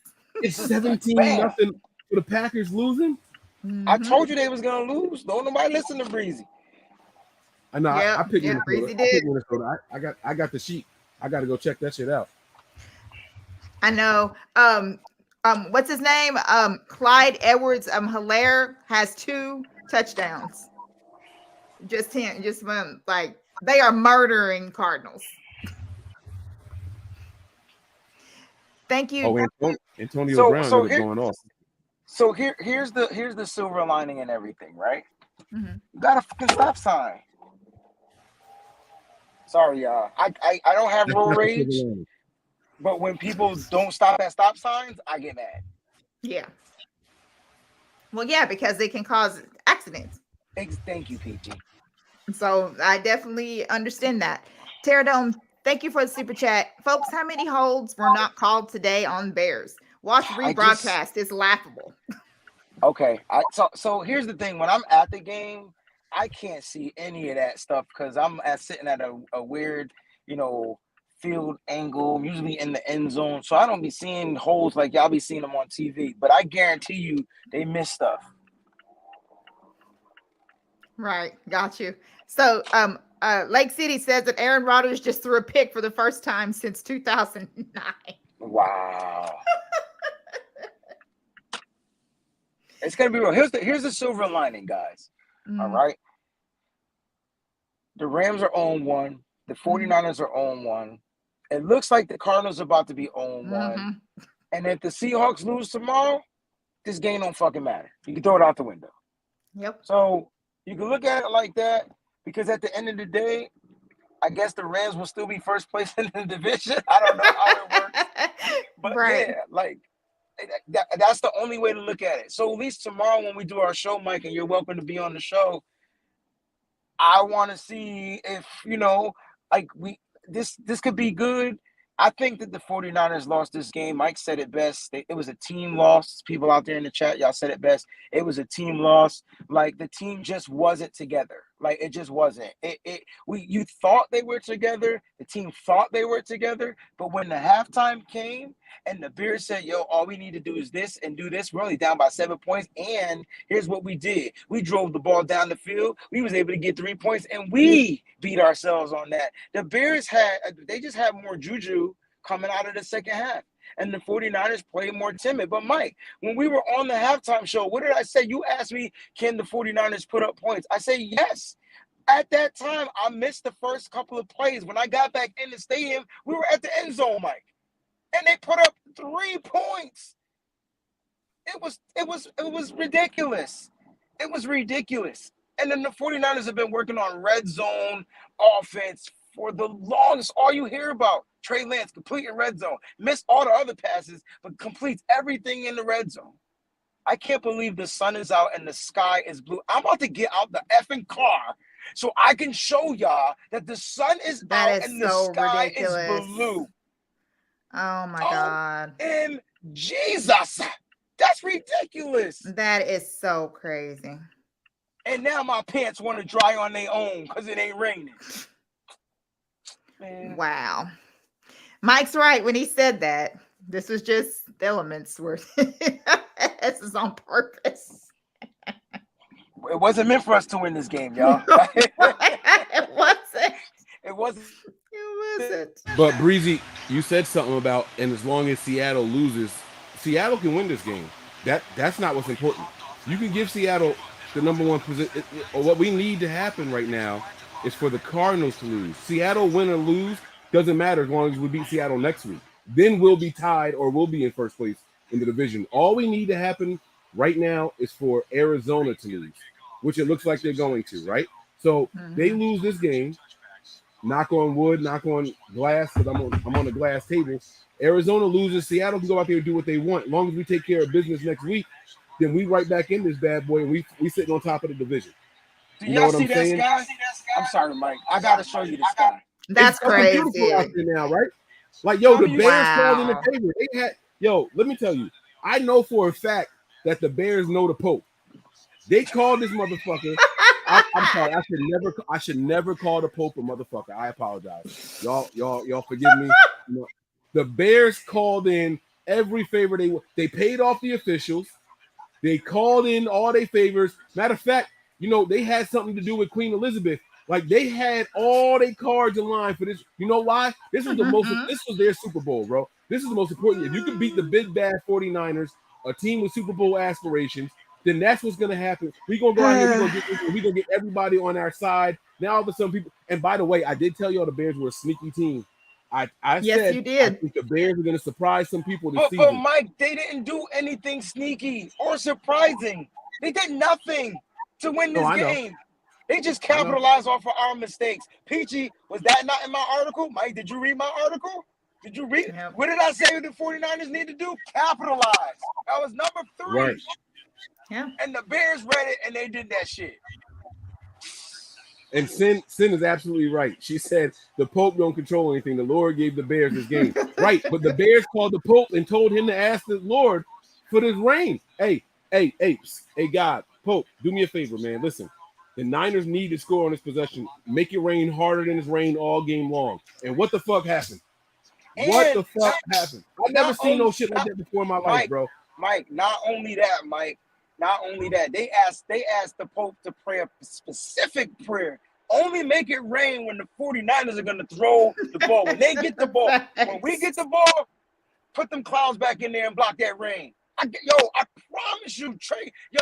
Lance started getting yards because he was able to grip that ball, yo. He was able to grip the ball. And that was one of those plays Womack got toasted on, too. Like, he forgot he was in zone coverage or something and hit a big route to the outside. It was a big play to one of those wide receivers, yo. We got to talk about Womack, yo. You a starter now. Now you could get trash, because this is what it is. We got to talk about where you messed up, dog. Womack gave up a couple of big plays, dog. Let's just keep it a buck. He's a rook. And I expect him I take know his he a lumps rook, too, right? but So, welcome to the NFL is what I'm trying to say. That's all I'm absolutely. saying. Welcome Absolutely. to the NFL. Yeah. You know, and you know what I like about this stuff? Y'all gonna think like this gonna sound like the most homer shit I ever said in my life. It's happening early. It's happening early. I can promise you one thing right now. The Niners will only have one other game where we get this many penalties for the rest of the season. We are not a 12 penalty team. We're not. We are not. That's not 49ers brand of football. You know what I'm saying? We don't. That's not what we do. So But yes, Mike, it happened. tell me it's not set up though. We played 2 preseason games. We played three preseason games. 2 of those games that we played, we had like 0 penalties, bro. Like at maybe 1 total out of 2 games. The last preseason game, it was like 10 penalties, bro. It was like, this is what it's going to be for the 49ers throughout the season. This is what we're going to look for on the 49ers. We're going to like, and I'm okay with the false start penalties are unacceptable. Those got to be checked and fixed. You can't be getting false start. The first false start wasn't even on alignment. I thought it was on Elijah Mitchell. Like, that's crazy. Like, the very first false start of the game. But here's the other things, the bad behavior, like doing stupid stuff, hitting quarterbacks when they're going down for a slide. Like, those are the penalties that were wrapping my brain. That's why I don't get mad. If you told me Mike McGlinchey false started, I'm like, okay. But if you told me Mike McGlinchey, like, or even if he held, I wouldn't be mad because I know holds be 50-50 and those are ticky-tacky. You know what I'm saying? False starts are just them flinching and moving and doing dumb shit. But them unnecessary roughness penalties, pass interference penalties, like, it just be like, damn, like, come on, guys. Y'all got to know y'all position by now. Face mask penalties. You can't do that. Face mask penalties. You know you can't grab nobody's face mask. 100%. 100%. The refs are definitely looking for us, yo. I don't think I've ever seen the illegal downfield by the long snapper before in my life. And I've watched a lot of fucking football, bro. I didn't know who that was called on. I thought it was. It was on the long snapper, bro. Mm-hmm. Wayne, what the fuck is that? And yes, he was technically over the line when they broke it down in super slow-mo. Yes, he was technically over the line. But come the fuck, he ain't touch anybody. It didn't stop anybody from pursuing the block. And he didn't get, it's not like he prevented anybody from making a play on the ball or nothing. He was running down in coverage like he's supposed to. Like, I've never seen that fucking penalty before in my life on a long snapper. On a punt? What are we talking about? What are we talking about? Bro, like, when I tell you they called in all the favors, bro, they called in every fucking favor you could think of. How does Davante Adams get that wide open? Is this real? That's Davante fucking Adams. I'm sorry. I'm doing a split screen with us and Red Zone. Sorry. But Wayne, you on mute, bro. You saying a whole lot. You look passionate too. I don't know what you were saying. I was gonna say the same way Pettis got wide open. That's how busted Dre Greenlaw played for the whoever playing the Raiders. That's how he got wide open, yo. Oh no, that was just a nasty route. I saw that. Pettis ain't run no nice route. Adams cooked the shit out his defender right there. Oh my God, I wish I could show you all what just happened. That shit was nasty right there, bro. Oh man, he made my man spin around. When he spun around, he went the opposite direction. So the defender went this way, he went this way, wide open, easily. That's 10 yards of separation. Yo, Justin Jefferson in the first half has 2 touchdowns, 158 yards, 6 catches. God in the first half. God damn. He got what? I'm sorry. The passenger seatbelt is going off, and I'm like, is there a ghost in my front seat? 6 receptions, she said. 158 yards, she said, and 2 touchdowns, she said, bro. In the first half. Say it again, Peachy. In the first. Yep. Half. In the first half. That boy out there cooking. That boy's sick. That boy out there. We don't have Justin Jefferson type of wide receivers, guys. Don't do that. Don't do that. I'm not going to let you like that. I'm not going to let you do hear me out. Hear me out, little bro. Hear me out. We just don't have those type of receivers. We have really good receivers that do what they do really well. But Justin Jefferson is just a different breed, and it's okay to say that. Like, that's why he ranked higher than all of our wide receivers. Like, it doesn't mean Debo not the man. It just, or Brandon Ayuk can't be the man. We just don't have a Justin Jefferson type of receiver. We just don't. Or a Jamar Chase, in my opinion, type of receiver. I feel like we got a Debo, and other teams don't have a Debo type of receiver. You get what I'm saying? Like, I respectfully disagree. Okay. Now let me tell you why. After this season, let's revisit this. But we got a quarterback that actually likes to throw the ball around now. Now all of a sudden we got guys that can move around and shake and bake when we're not playing in a motherfucking monsoon. But we got guys now that they can show the moves they got. They can show they can shake and bake instead of we got to get open in the first 2 yards from the line of scrimmage. You know what I'm saying? It's a different brand of football because it's different quarterbacks for these guys. When we praise all these quarterbacks, I mean all these wide receivers, think about who their quarterbacks are. You got 3 wide receivers in the whole NFL that don't give a damn who their quarterback is. They're going to do their thing. Terry McLaurin is one, DeAndre Hopkins is one, and Brandon Cooks is the other one. Those guys are fucking anomalies. All these other wide receivers are dependent on their quarterbacks to make them look good. I can run the best routes in the world. If my guy ain't throwing the ball to me, it don't make it breezy. Are you crazy? Did he just reach over while driving? What the fuck is this guy doing? Wayne, bro, you making me nervous as shit. Are you okay? He ain't even looking at the road. Mike, it's traffic, bro. The shit is fucking traffic. Mike, relax. It looked like he was going 50 miles an hour, bro. I saw trucks passing you in the fast lane. Mike, I'm going -1 miles per hour, bro. My foot was on the fucking brake. I'm sorry. I apologize. I was worried about your well-being, bro. I wanted you to be safe. Listen, I appreciate you. I had to find me a charger before I go 0 to 30. I'm sitting here like, I don't give a fuck what he reaching for. It ain't that damn important, bro. Leave that shit over there. I was worried about your life, bro.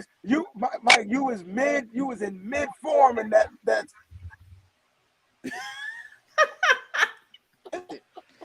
Oh Lord. I was worried about my man, but all jokes aside, man, for real, the quarterbacks do make a difference. The quarterbacks absolutely make a difference, man. I don't disagree with that. But I just still don't think we have those type of wide receivers. I think maybe Brandon Ayuk is possibly that guy. I think Danny Gray might be able to translate into a guy like that, even though right now I think his thing is predicated off of his speed. But listen, man, can Debo get open on routes? Yeah, but not like Justin Jefferson, bro. I don't think there's another wide receiver in the league that can get open like he can. Have you seen Debo run routes down the field to get open like that? Yes. He hasn't had the opportunity. But no, I don't know if he's ran routes to get open like that, but I do know I missed when we used to run Debo down the field, and if the play had to get extended, he finds ways to get open. So you're right. I haven't seen it. So if I haven't seen it, then I feel like we don't have those guys. Now, if I start to see it, I can be like, guess what, Mike? We have those guys, and I was wrong. Mm-hmm. Feel me? Like maybe you've seen it. Maybe you. No. I haven't seen it. No, I haven't, and that's why I said before I went on my rant, let's revisit this at the end of the season because now we have a quarterback that likes to throw. So you're absolutely right. We haven't seen it yet because of what we've been working with. Though. Can we talk about some positives though? Yeah. Can we talk about how good Aaron Banks looked today, or is that not allowed? Are we not going? Hold on, I gotta address this real quick. Oh shit, Wayne pulling up. Y'all done pissed this man. Let me go on mute. I'm gonna shut up. No, it ain't that. Loner Incognito said, first of all, I didn't know there was a party because John Chapman called me and contributed on the show and asked me if I needed a ride. So I assumed everybody was gone off anyway. That's number one. Number two, if there was a party, I would have went home. I have to get out of these water moccasins that I'm walking in, bro. I feel like I'm Huggy Bear and I have fish tanks crashed on my feet and I'm walking in the water right now. And then I would have came to the party. If we won, I would have been there late, Like, you get what I'm saying? So I just want him to know that I'll still, matter of fact, Loner, if you're here and you want to go grab a bite to eat and watch the Cardinals get their ass whipped, send me a message because I just got to go change my drawers and my socks and I'm good. All right. Bro, I wanted Saquon Barkley so bad in fantasy. That boy going off right now. He's going off. It's contract year, bro. It's contract season for him. And he's healthy. People kept trying to write him off all early. Yep. He's healthy now, I man. got Like Saquon too. we Yep. gotta stop fucking quitting them. Shut up, Peachy. I heard I got Saquon. That's I'm right. playing. I was just playing. I would never tell her to shut up for real. That was in dancer. That's all that was. But no, I like Saquon a lot, man. I'm happy to see this young man out there doing his thing, man. He's the next. Never mind. I ain't gonna say it. Wait, the Browns beat the fucking Yes. you Mhm. mother Sure did. Eddie. The Panthers. You gotta tell me, Eddie, with a different tone, so that I can understand when the words come out of your mouth, bro. I started picking, and I started picking the Browns. Did I not? And then y'all was like, yeah, but Deshaun Watson not playing. And I'm like, all right, I'll go ahead and pick the Panthers. Mother suckers, yo. Eddie, from now on, I only listen to you. I am sitting in a puddle. What they say? 4th and 1 after trade run. I feel like we should have gone for it. Break the momentum. Bad Kyle call. Who said that? Pull that up. Pull that up. That's James Rodriguez. James Rodriguez, I don't have my soundboard, but you get the mother freaking star, bro. If I'm yelling and you can't understand the words, I'll bring it down a couple of decibels. I got my soundboard. Oh wait, I'm on y'all shit. Never mind. I'm sitting here like I can do it. I know. I'm lying. I was just kidding. And Barkley let's go. Oh, I love it for this kid. I love it for him. I'm sorry. Let's talk about how crucial this point is right here, though. It was a 4th and 1, yo, and we punted that bitch. Remember Peachy in the game? Mhm. In the game when Trey Lance ran Mike and got the first down, but he slid, so they didn't give him the first down. It was wide open. And he just didn't slide to get the first down. It was like the same scenario, and we punted it. If we would have went for it, those are the risks. We watch Kyle do that. Why is Kyle sometimes he risk taker? There's no way he's paying attention to the analytics and the probabilities. What point, and I'm not trying to be funny, what point in the game was this? Was this first half? Was it second half? It was the second half, if I'm not mistaken. Or was it the first half? It was the first half because we could have opened up the lead in the first half. I think it was the first half. James, correct us if Mr. we're wrong. Rodriguez, let us know exactly when you're talking about, because there's a reason I'm saying it. Oh my God. The Giants terrible, bro. Oh no, Keenan Allen out for the game? Crap, that messes up my FanDuel daily. The reason why I'm asking this question about when it was in the game is because we had already went for it on 4th down and we didn't get it. And then the one at the very end of the game, we were 0 for 2 on 4th down today. So if we were protecting a lead, if it was the first half and we had a lead, I'm not mad at not going for it, especially depending on where we were on the field. So I don't remember the exact play that we're talking about. I'm not trying to make excuses. But if we're protecting a lead in a torrential downpour, I get that. Because it was 10-0 at one point, right? We came out of halftime. We got the field goal, so it was 10-0, right? So if we had a lead at that point in the game, I'm not mad at punting it on 4th and 1. You're going to trust your defense to keep doing what they were doing, and you're going to hope that you can keep being productive on offense. It depends on when it was in the game. I hear you, but I disagree. It's a 4th and 1, and it's one of those things. It's not like you were close to the 50-yard line or over the 50-yard line. It was one of those moments, and it was like you could have inserted whatever you needed to do to try to get the yard. If you don't get it, you don't get it, and you still trust your defense, right? At the end of the day, like, protecting the lead or not, you needed to control clock in the ball because the weather was always bad when the 49ers got the ball. You weren't trying to make this a throwing match because for some reason, we just couldn't complete passes. For some reason, it just wasn't in our favor to throw the ball. But when we had to throw the ball, when we absolutely had to throw the ball, Trey Lance was throwing darts, except for on that very last drive where his pass was high on that 4th down and one pass was in the dirt on the 3rd down. Like, it was just because he was moving, trying to throw. Like, I just felt like if Kyle Shanahan would have ran a quarterback sneak on a 4th and 1, regardless whether they were up by 10 or losing at that point, like, it just would have changed the trajectory of the game and would have kept the momentum on the side. Now, if we didn't get it, it maybe would have let the defense go out there and say, yo, they went for it. That's guts. Let's go out there and get this ball back. Because the defense was lights out. Before all the dumbass penalties started, the defense was lights out, bro. The Bears fans was like, yo, We've been in our end zone the whole first half. Except for the very end of the first half. Right. We were in our end zone. Mm-hmm. And then we started doing penalties, and that helped extend their drive to even get into field goal position. Halftime should have been 7-3. Yeah. The only reason why it wasn't 7-3 is because they got that penalty, because he wiped the ball off. Mm-hmm. The reason, like, I think what frustrated me on the 4th and 1 that we didn't go for it is because all Kyle been talking about all training camp is how, you know, the 49ers are going to be so aggressive. One thing about it is that we're going to be aggressive in these games, that we're just going to go all in, that we're going to be aggressive. So I'm thinking, okay, we got a 4th and 1. We're going to be aggressive. We're going to put it all in. We're just going to bring all of our huge bodies, and we're just going to push a player across to get to that so that we can convert and get to that first. So I was really shocked when we didn't do that. I was really, really shocked, because I really feel like they want to. Because I have nothing. That's what Kyle said that he was going to do. He said he was going to be aggressive. More aggressive. I have nothing but respect for the two of y'all in here. Jay Morris, my guy, right? James Anderson, my guy.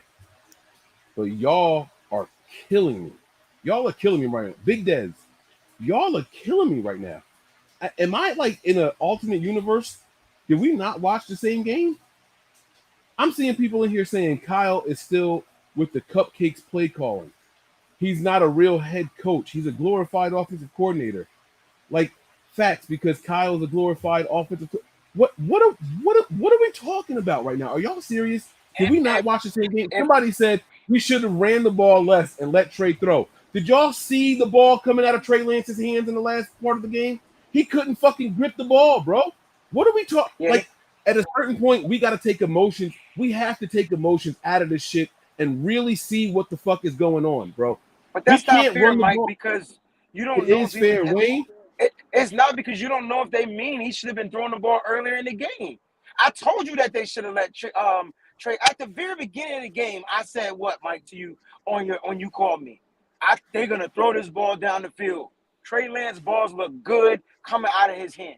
Then the elements even when you said that, you contradicted yourself, because I asked him in the chat afterwards. I said Wayne said at first they could throw the ball. The weather's not that bad, but then you were like, I don't know if they're gonna take shots down the field because of the weather. And I was like, I wish I got clarity from Wayne in that moment. It wasn't on the same time, the same thing. It could That have been wasn't at the the halftime same. show. Yeah, No, because the weather changed, right? Bro, And so that's why I'm saying I can't Oh, believe okay. the sun It is wasn't really raining out. that hard. I see what you're saying. Right. So the weather Okay. had changed. So at the beginning of the game, they should have been taking those shots, bro. And that's what they might be meaning That's out the there. beginning. That's the beginning. We upset now about what happened in the second half. We can't sit here and say Kyle should have been throwing the ball more. Every time we touched the ball, the Pope called in a favor, and it was pouring.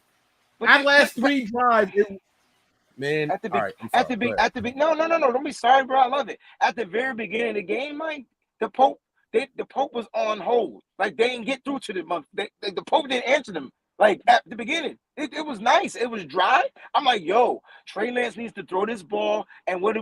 We had some throws. Trey Lance had a nice throw. Remember, he hit Brandon Ayuk, wide open, beautiful throw. Brandon Ayuk was running that cross route, like where you had the three levels going across the field. Brandon Ayuk's joint was wide open, and Trey hit him right in stride, right where the ball needed to be. I even put that on Twitter, and people talking about, how is this an amazing throw? The guy was wide open. Because it was accurate, because it was right leading to the receiver so he could turn up the field and get more yards from that throw. That's why it was amazing. And it was a goddamn dime. That's why it was amazing. Simple. Those are my three responses. But we stopped doing that, right? Because we were trying to establish that run game. We were trying to establish. Then when Elijah Mitchell went out in the game. But we weren't trying to establish. We had to run the ball because of the field conditions and the weather. Like, we can't keep ignoring. Bro, Justin Fields had 8 completions all game. It was not a passing game, bro. I'm just saying that they could have took. You asked me, could the 49ers have taken chances down the field? Were guys getting open? And I'm telling you, there was a point where I saw wide receivers down the field and we just didn't throw it down the field, right? So the only mistake Trey Lance made, and I don't even think it was a mistake. Like, I think Eddie fucking, whatever his name is, knew to play. Like it wasn't, he didn't throw it to Eddie. He was throwing it to his guy. Matter of fact, if Eddie don't jump that route, that was a catch. Like, it was am I wrong? Did we not watch the same play? Like, that was the only mistake, in my opinion, the only bad throw from Trey Lance. Even his incomplete passes, in my opinion, weren't all bad throws. Some were high, some were this, some were that. But, hey, it is what it is. That one interception, it was like, yo, that safety knew that play. Like, they must have seen that play. They ran that play in practice because he literally jumped the route. Hey, Miss Peachy, can you pull up Miss Debbie's comment? I clicked it like 3 times. Like, I could Sure. show Come it. on, this one right here. There you go. Tony, you see this right here? You see this chat, this comment? Do you know off the top of your head who the leading receiver was for the 49ers, Tony?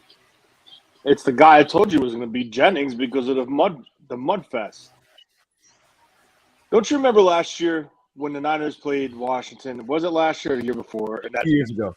That downpour 2 years ago. They went with Kendrick Bourne. Oh, no, I'm sorry. Right? It was 2019. My apologies. Not the fastest guy, but the guy who keeps his feet and he could get open and catch the ball and run. That's what Juwan Jennings is. And that's what I told you. I said, this is going to be a Juwan Jennings game as a possession/chain mover, in which he did. He led the team in receiving.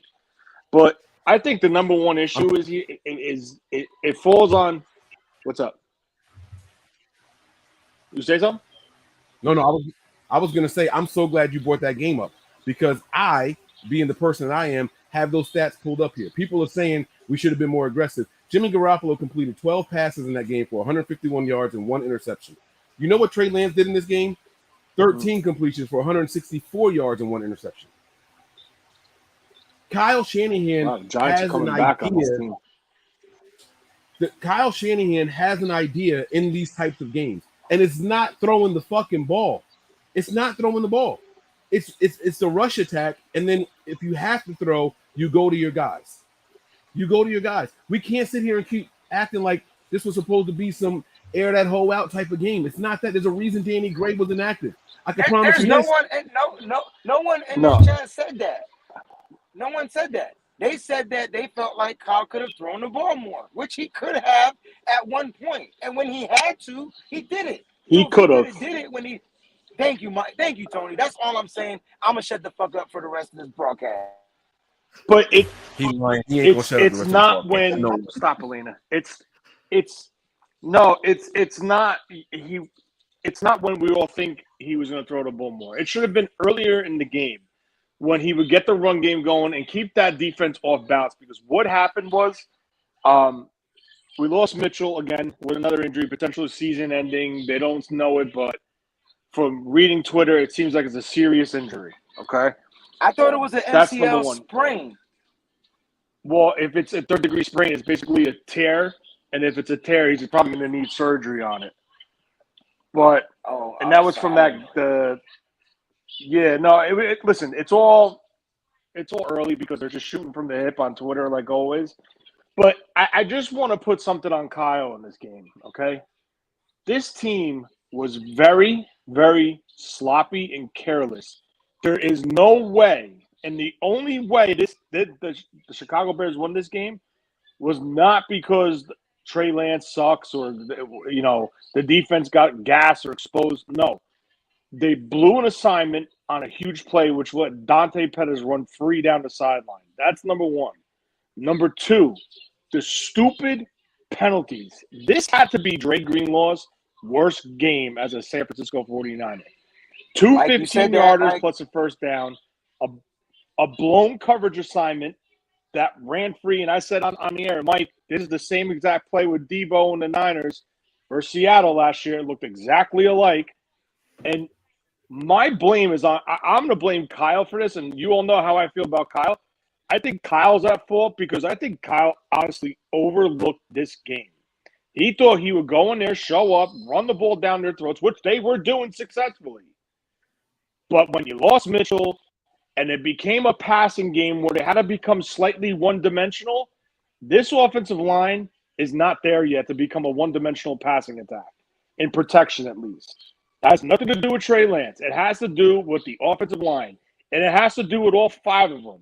Trent Williams, Burford, Banks, Brendel, and McGlinchey.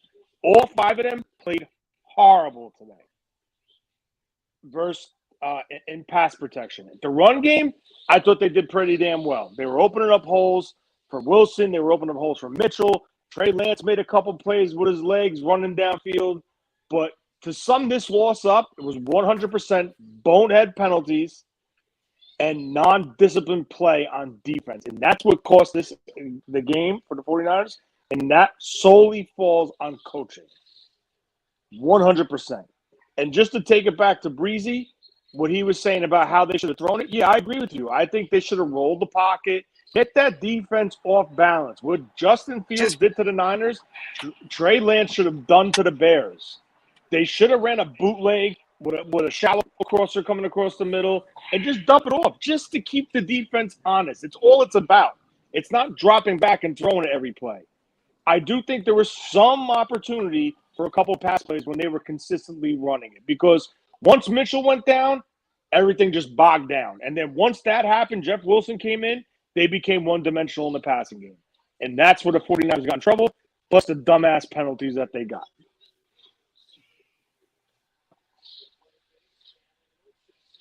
Yep. That is very true. That is exactly what happened. So Miss Deb said it was a tell when Braden and Debo came into the game. Their defense zeroed in on Debo in particular, and he ran into walls of defenders. Yeah, I mean, because everybody knows when Debo comes in the game, what they're going to do, especially if he's lining up in the back. It's just common sense. Every Bears fan knew it. So if we know it, regular fans know it, the ball's probably going to go to Debo. I mean, they're going to play that run. They're going to make sure they stack the box and not allow Debo to get to the outside, not let him get skinny on the inside. It was just, I don't know if that's – I don't understand the coaching aspect from Kyle Shanahan, knowing that they're going to do what they can to eliminate Debo from breaking a big run. And that, in my opinion, is where he should have did some other things. And that's why, Mike, I said the 49ers could have did some throws. What happened to the boots? I had a Bears fan tell me we should have bootlegged to the right. Like, I know, Bear fan, but my coach don't know. Like, I get it. Right, the right side of the field, wide open. Fake the handoff to boom, roll out to the right. One person going across the field. Nobody would have been there to cover Trey Lance. He could have pulled off and ran. Or if somebody was going that shallow cross across the middle, it could have been an easy gain or an easy throw for Trey Lance. And it took the 49ers out of a rhythm. Sometimes when you can't run the ball, when they stack the box, guys, and you can't run the ball, you got to find a way to move the ball.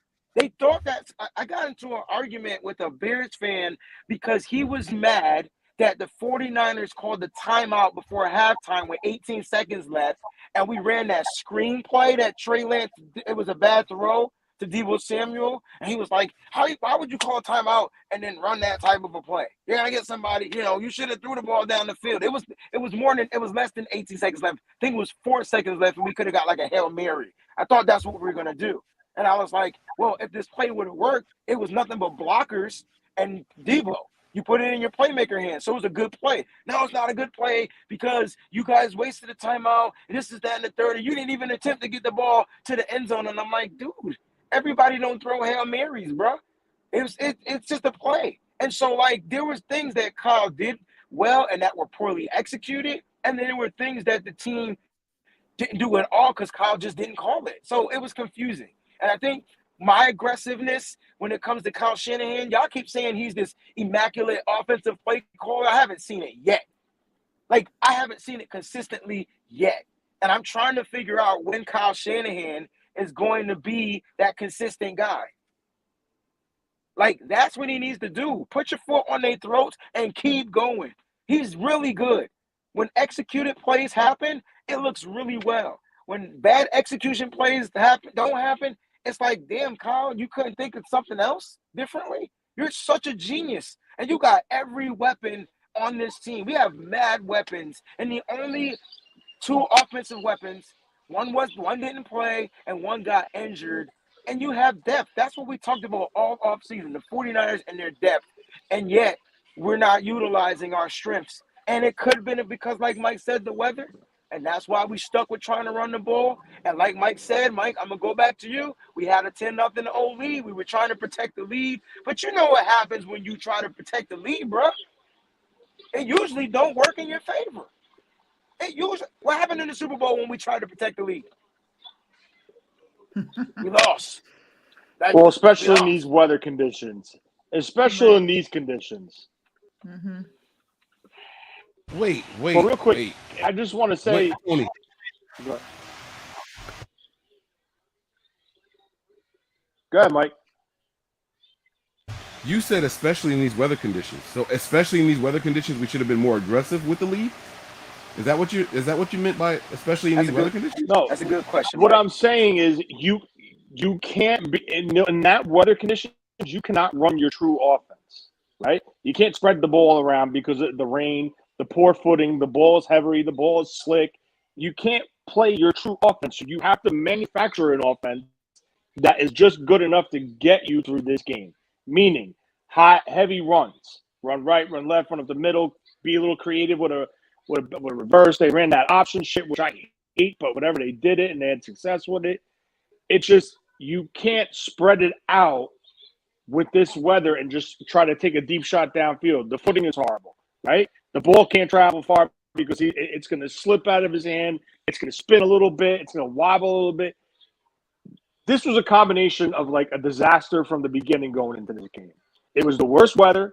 It was Trey Lance's first start in horrible weather on horrible track or field, if you want to call it, with a suspect offensive line. This was a disaster from the beginning. And once we saw what happened and how it played out and how they took that lead, and then Kyle just kept trying to run the ball. They lose Mitchell, who was getting the most of their yards. It turned quick. And then the stupid penalties by Dre Greenlaw. I'm tired of the stupid plays that he does. Okay, it's stupid, it's ridiculous, and it cost them this game.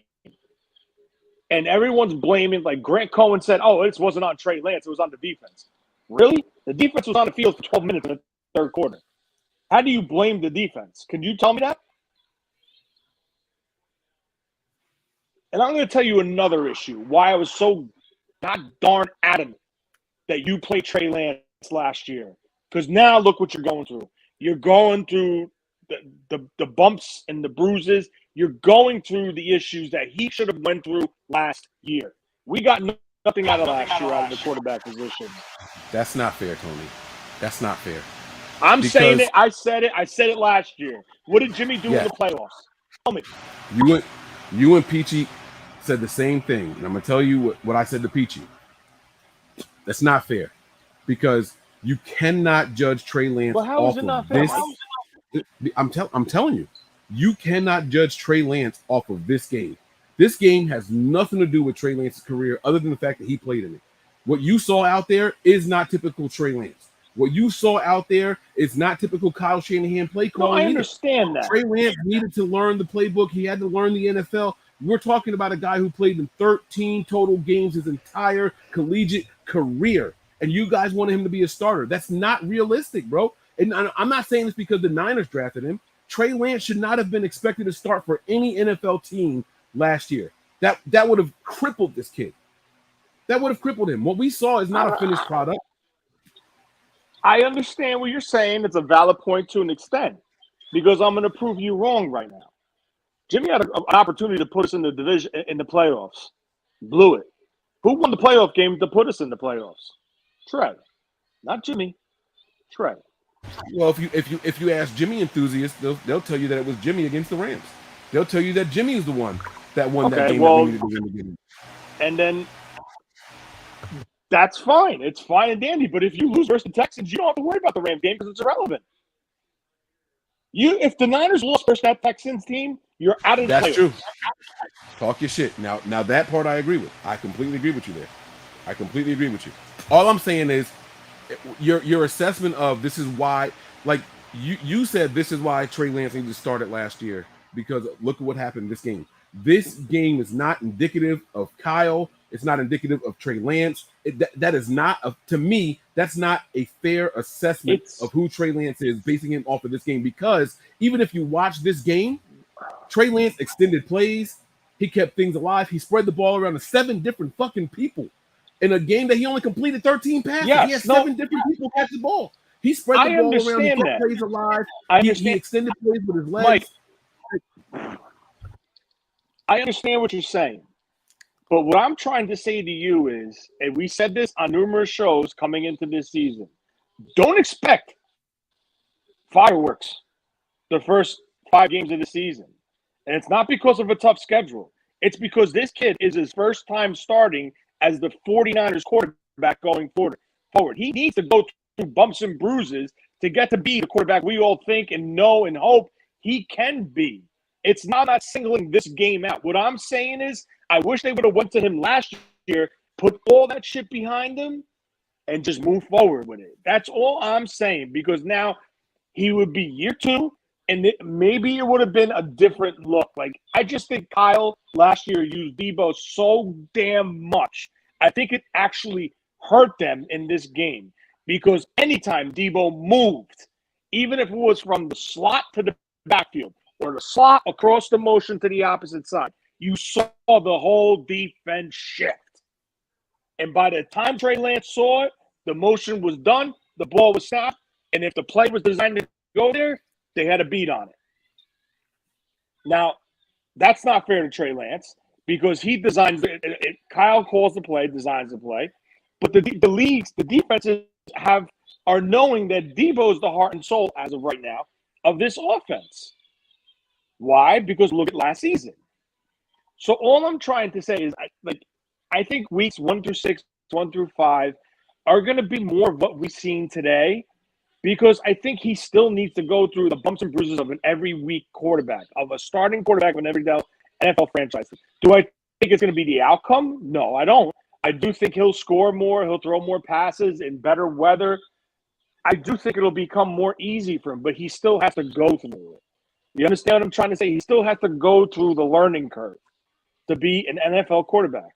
You could stand out in practice all you want. Yes, they have a phenomenal defense. You could stand out in preseason. Yeah, some teams don't do shit in preseason. Some teams do. But this is where it counts. All right? You either go home a winner, or you go home a loser. You're going to go home. You're going to go versus your best shot every week. None of our 11 starters played together all through preseason on both sides of the ball. This group of 11 did not play together all preseason. That's a fact. That's a fact. Tony's right, but I do think if the weather conditions were different, I think we would have seen a different game plan for Trey Lance. I think we would have seen something different. That's what Mike. 100%. I'm getting ready to say that's what Mike. I was about to give you your props, bro. Chill out. Sip that shit in the cup. I don't know what it is, but keep sipping it. But no, I think that's why I just feel like it would have been a different game plan. But with this particular game plan, what Tony said was, Kyle Shanahan, I know you got a plan, but you got to be adaptable. And Kyle didn't adjust, and that was the issue. If you would have, we lost this game. I don't want to sit there and say, yo, we could have won this game. We should have did this. No, we lost because the coaching, the Kyle Shanahan, the players, it just all wasn't in sync. And if Kyle Shanahan would have been adaptable, Mike, and changed it up just a little bit, throw a little wrinkle into the thing, I think the situation, we might have came out on top. Again, Mike, you said it. We was up, 10-0 during the start.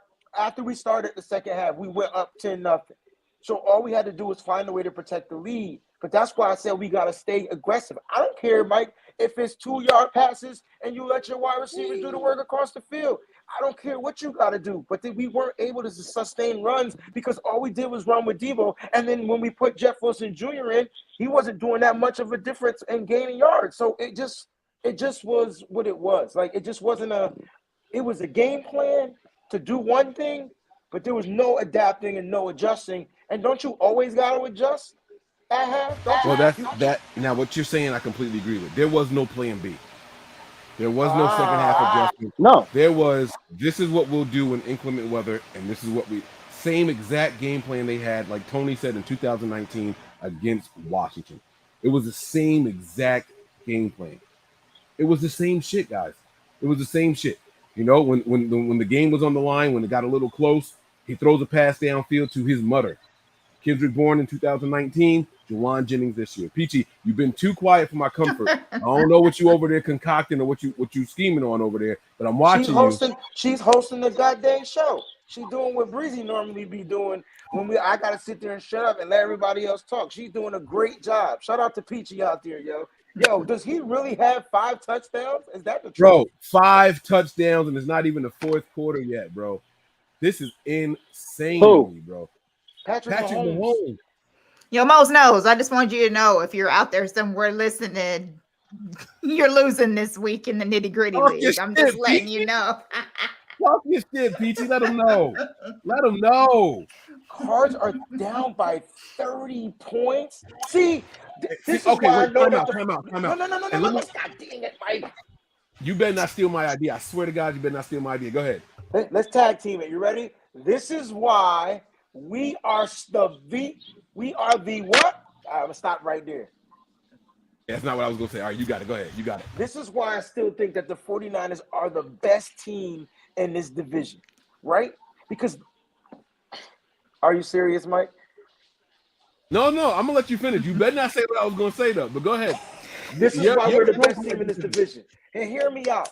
I get it that we played the Bears, but in the terrain that we played them in, we still found a way. Even though we lost the game, we still lost the game. Right? We lost by 9 points. That don't look good. But we were in control of that whole effing game, bro.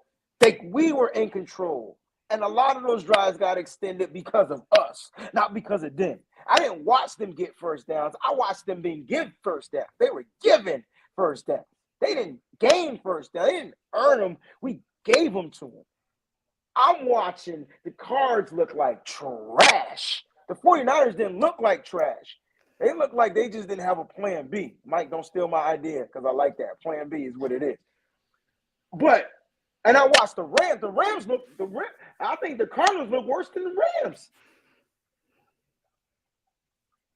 All right, Mike. And both of those fucking teams are at home. We ain't get whooped like that at home, baby. We on the fucking road, bro. We on the fucking road in a monsoon, man. Y'all better recognize what the fuck is going on, bro. We on the fucking road, bro. These guys are getting whooped like this at home. They in their yard. They ain't have to do no traveling. You know what I'm saying? They had all the offseason to sit around and get comfortable. They don't have inclement weather. They don't have to travel. They at home in perfect conditions. It is the perfect day to play football over there in Arizona. It was the perfect day to play football over there in LA at SoFi Stadium. We on the road in enemy territory in a motherfucking monsoon with the refs against us, and we barely lost that game. We barely lost that game. Yeah, we didn't do ourselves any favor, but nah, that's not the same thing, bro. It's not the same thing. Y'all wait till we get home. Y'all wait till we get home and see what we can do, and the sun is shining on the 49ers. Y'all wait till Levi just turned up. I'm going to be there, bro. I'm lifting the building when I'm out there. You heard me? And the best part is Mike is going to be in the building. I was going to say that, but since he always try to complete my damn sentences, you know what I'm saying? Like, Mike going to be in the building. It's going to be a different energy, a different vibe. And this loss, I'm going to flip this. This might have been the best thing that happened to this team. Why? Because they can chickity check themselves before they riggedy wreck themselves. Nice. That was really good. Also, I just saw on Twitter where they're saying that if all 4 teams lose in the NFC West, which the way it's going now looks like they're going to, because I just don't see the Seahawks upsetting the Broncos. that we will be tied with the Rams for first place. You know Didn't I why? say that? You know why? Points scored. Yep. Points. Okay. It's I was points gonna say scored. because the Rams were at home, but yeah, that works for me too. I'll take it either way. You want it? I'll take it. We was a road loss, and them teams are home losses. This is fucking great. This is absolutely great. This is wonderful. And I got one of the Cardinals receivers in fantasy, so they got to throw the ball now. They down 30 in the third quarter. They got to this throw the is ball. good for you. This is a win-win for me. I don't care if he score or not, but this is a win-win. I got You know what I'm Marquise saying? Brown. I'm gonna need Now- Kyler Murray to throw it up. Listen, I got to ask y'all a question. All right, I'm fast forwarding a little bit, but Nothing But Niners can no longer do shows for at least a week. YouTube has us locked out. We're under review. I'm going to be doing a lot more shows on the Patreon, but I have no real way of promoting it. No real way of promoting it. So my question is this: when I need my YouTube fix, can I come on with y'all this week? Can I come on with y'all, man? Mike, you don't have to ask. Wayne, Right. look at Wayne's face. family. Wayne, like I just farted under his lip. Like that's the, I gave you the gas face, right? I just gave you Right. yeah. Right.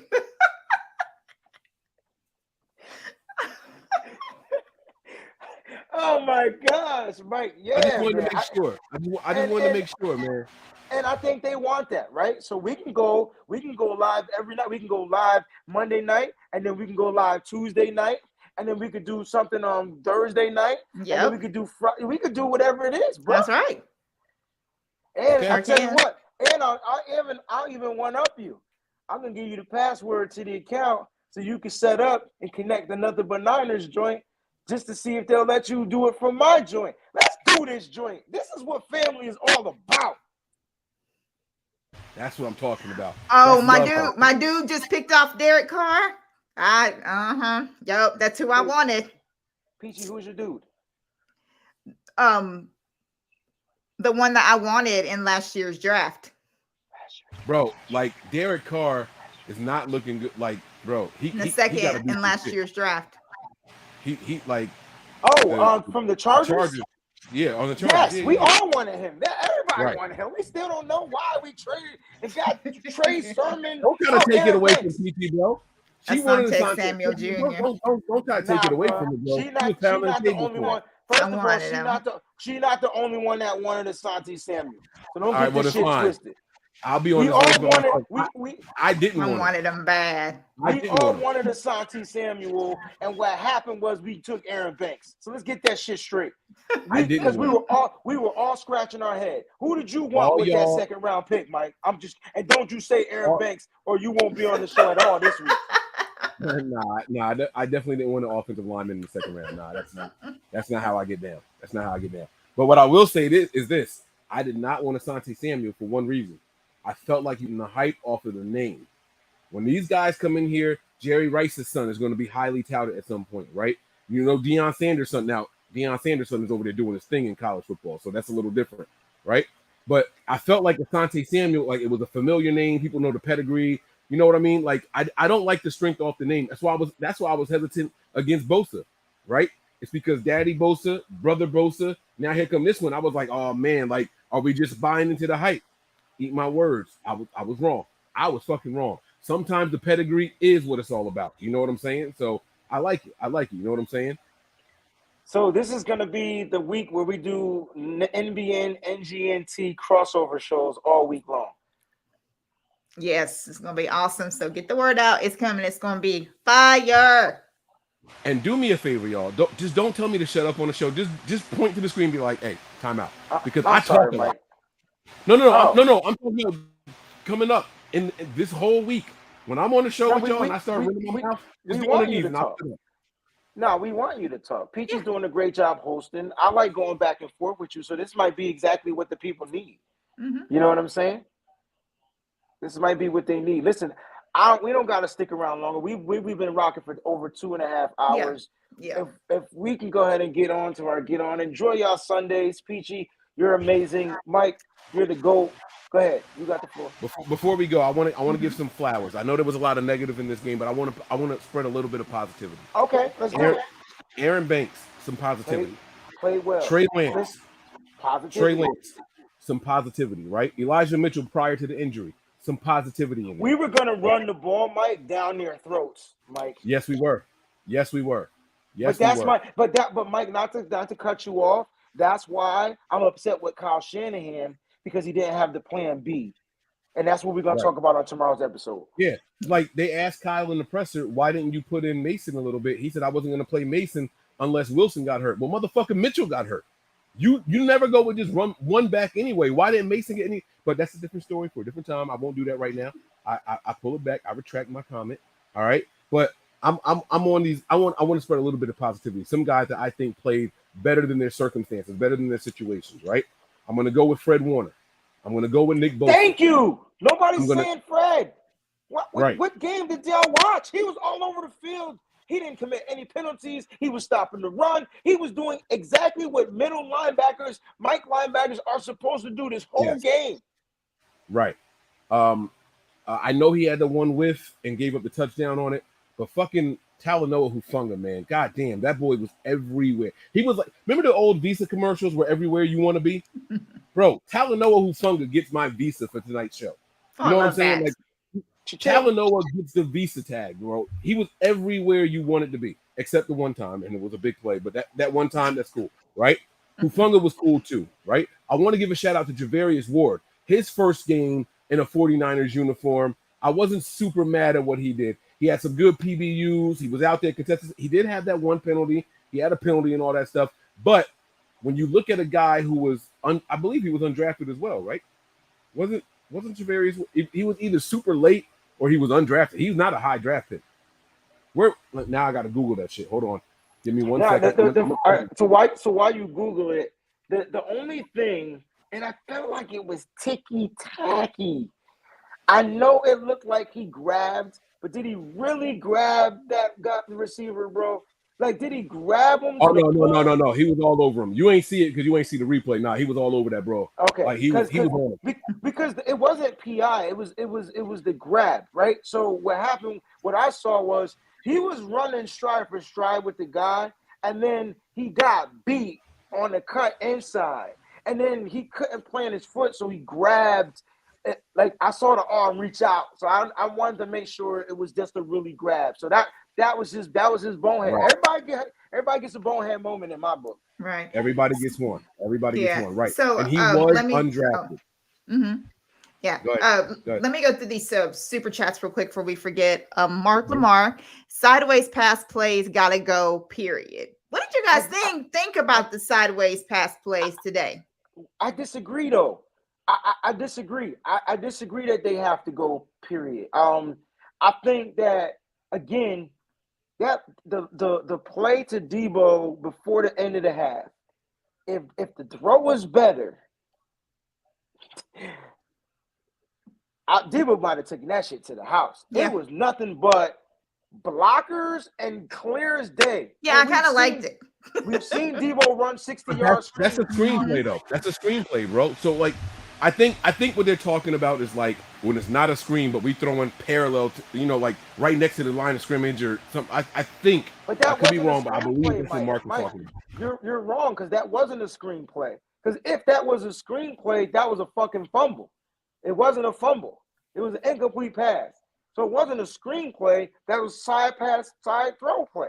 And that like, I think those plays work. I just feel like that was that throw, the timing, the ball slipped out of his hand. I don't know. It just, those plays 9 times out of 10 work really well for the 49ers. It's just that when they don't work, it's like a big waste of a down. It's like a big waste of time, and I think you run those teeter on the line type of plays so you can live to the next down. So I think they work. It just didn't work in our favor today.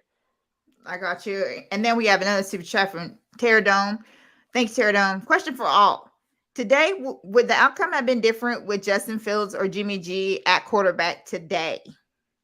No, I think the game plan would have been the same for Jimmy G. And I think it would have been more. I think we would have been in a worse situation with Jimmy G if Kyle didn't have this plan B. Like, look, the only thing that enabled the Bears, the only thing that enabled Justin Fields, who enabled the Bears, was penalties.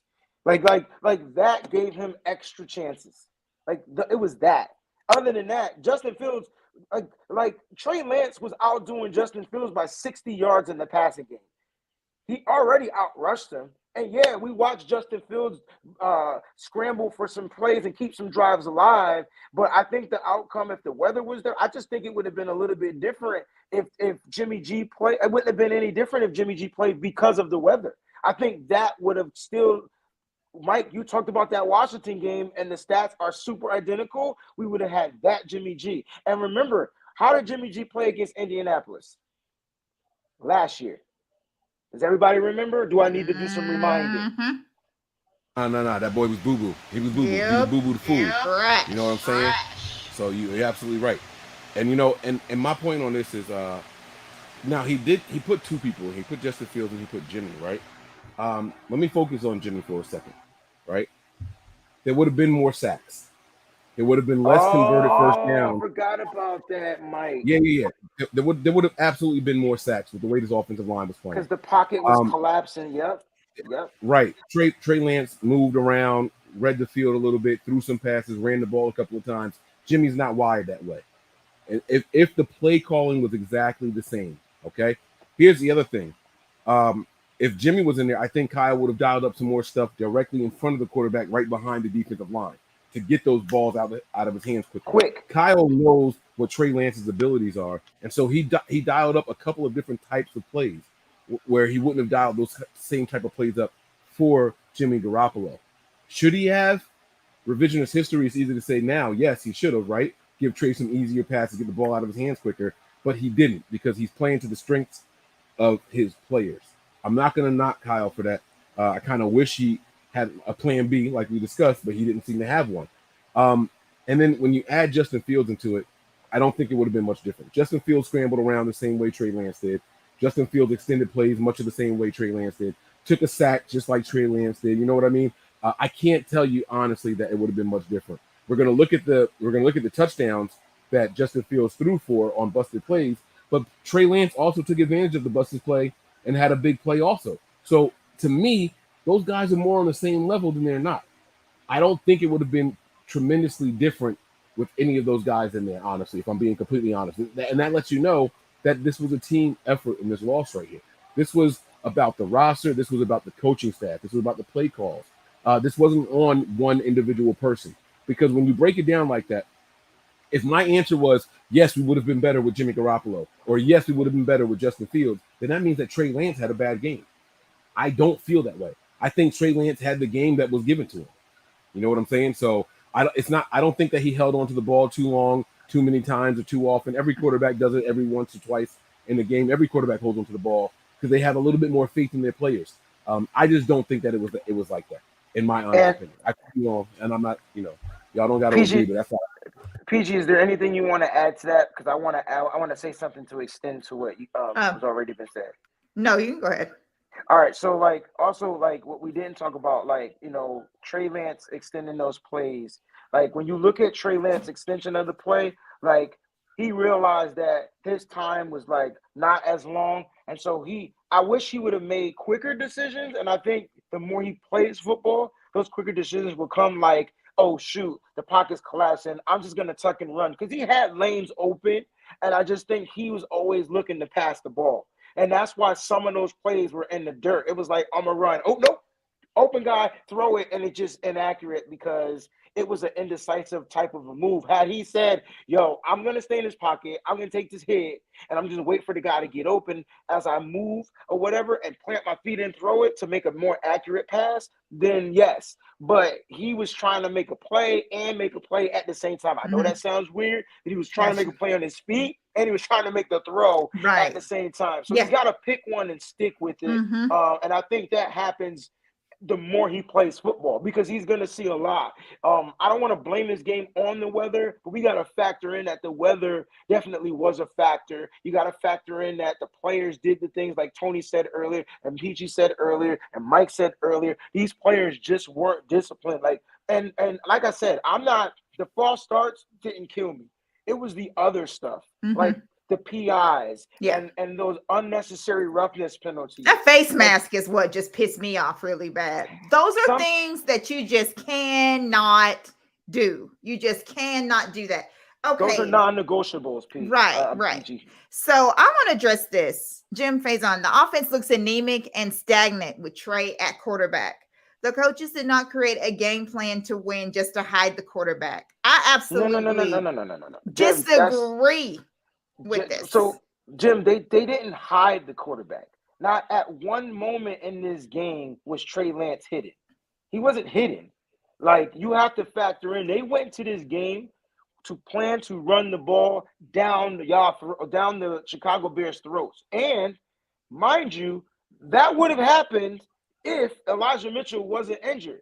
They're trying to feature a running back. Elijah Mitchell is supposed to be, they want him to be their every down back. Unfortunately, he can't stay healthy.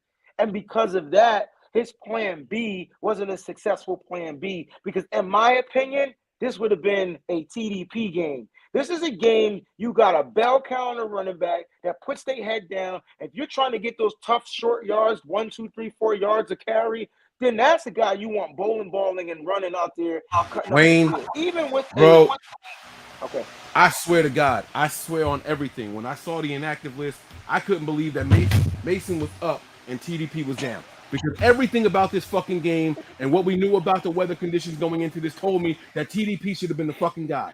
Bro, I swear to God, I asked Tony straight up, like, bro, do we not watch how these guys run? Who has more choppy feet is Mason? Like, I didn't understand this shit for the life of me. How was this not a TDP type game, bro? I swear to God, I was asking the same thing on the game preview show. I didn't understand that shit, man. And that's why I get frustrated with Kyle the way I do, guys. It's not that he's not a good head coach.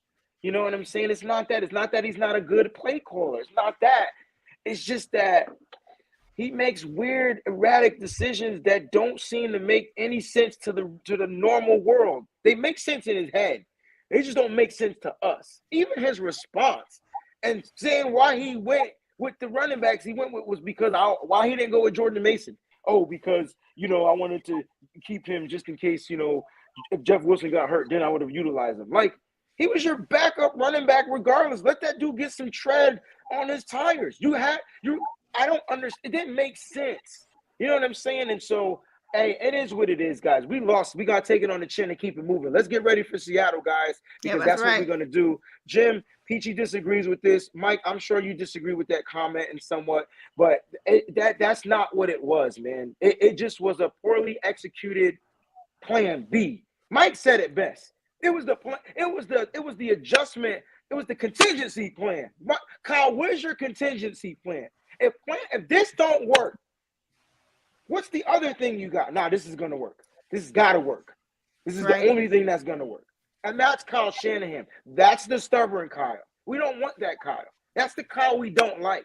We want the Kyle that's stubborn, but then it's like, yo, and I would have thought having a guy like Anthony Lynn. I was about to say that because we've not mentioned that man's name on here one time, Breezy, and I'm glad that you brought him up. So does this mean Kyle doesn't trust his coaches? Is that the conversation we need to have for tomorrow on Nitty Gritty? Might need to, because what's up with that? Let's keep talking to Jim for a few more minutes, and because he's right. You could have added a few more A's in the way. They are way too talented to score only 10 points. But the game plan was to keep the score low, control the clock, and win the game by running the ball. That was the game plan. Jim, if you don't feel like that was the game plan, I don't know how to help you to understand when it rains and pours like that, that's always going to be Kyle Shanahan's game plan. Maybe now he realized, and you know why, Mike and PG? Because he won with that game plan. But now that he lost with that game plan, maybe now he's going to have to amend that game plan and add in some more wrinkles. God forbid something goes down, somebody goes down or whatever, and he can't stick with that specific game plan. So, Jim, you're right. They're way too talented to only score 10 points, but you got to factor in the weather, and that's why he stuck with that game plan. It was a weather game plan. It wasn't a Kyle Shanahan. It was a Kyle Shanahan, the weather sucks ass game plan. And it's got to work if Elijah Mitchell was here. But what happened when Elijah Mitchell wasn't there?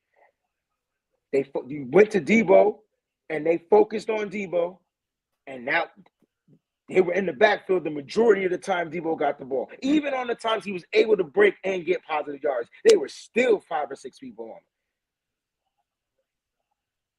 That's Kyle Shanahan, and that's what ended up happening. And because of that, we couldn't gain any traction. We should have been up 21-0 in the first half, y'all. Easily. Even after Debo's fumble, we still could have scored 21 points. Yep. And we didn't. So it is what it is. Unfortunately, guys, make sure you guys tune in tomorrow. We're going to do the crossover shows all week long. It's going to be lit. Mike is going to be here.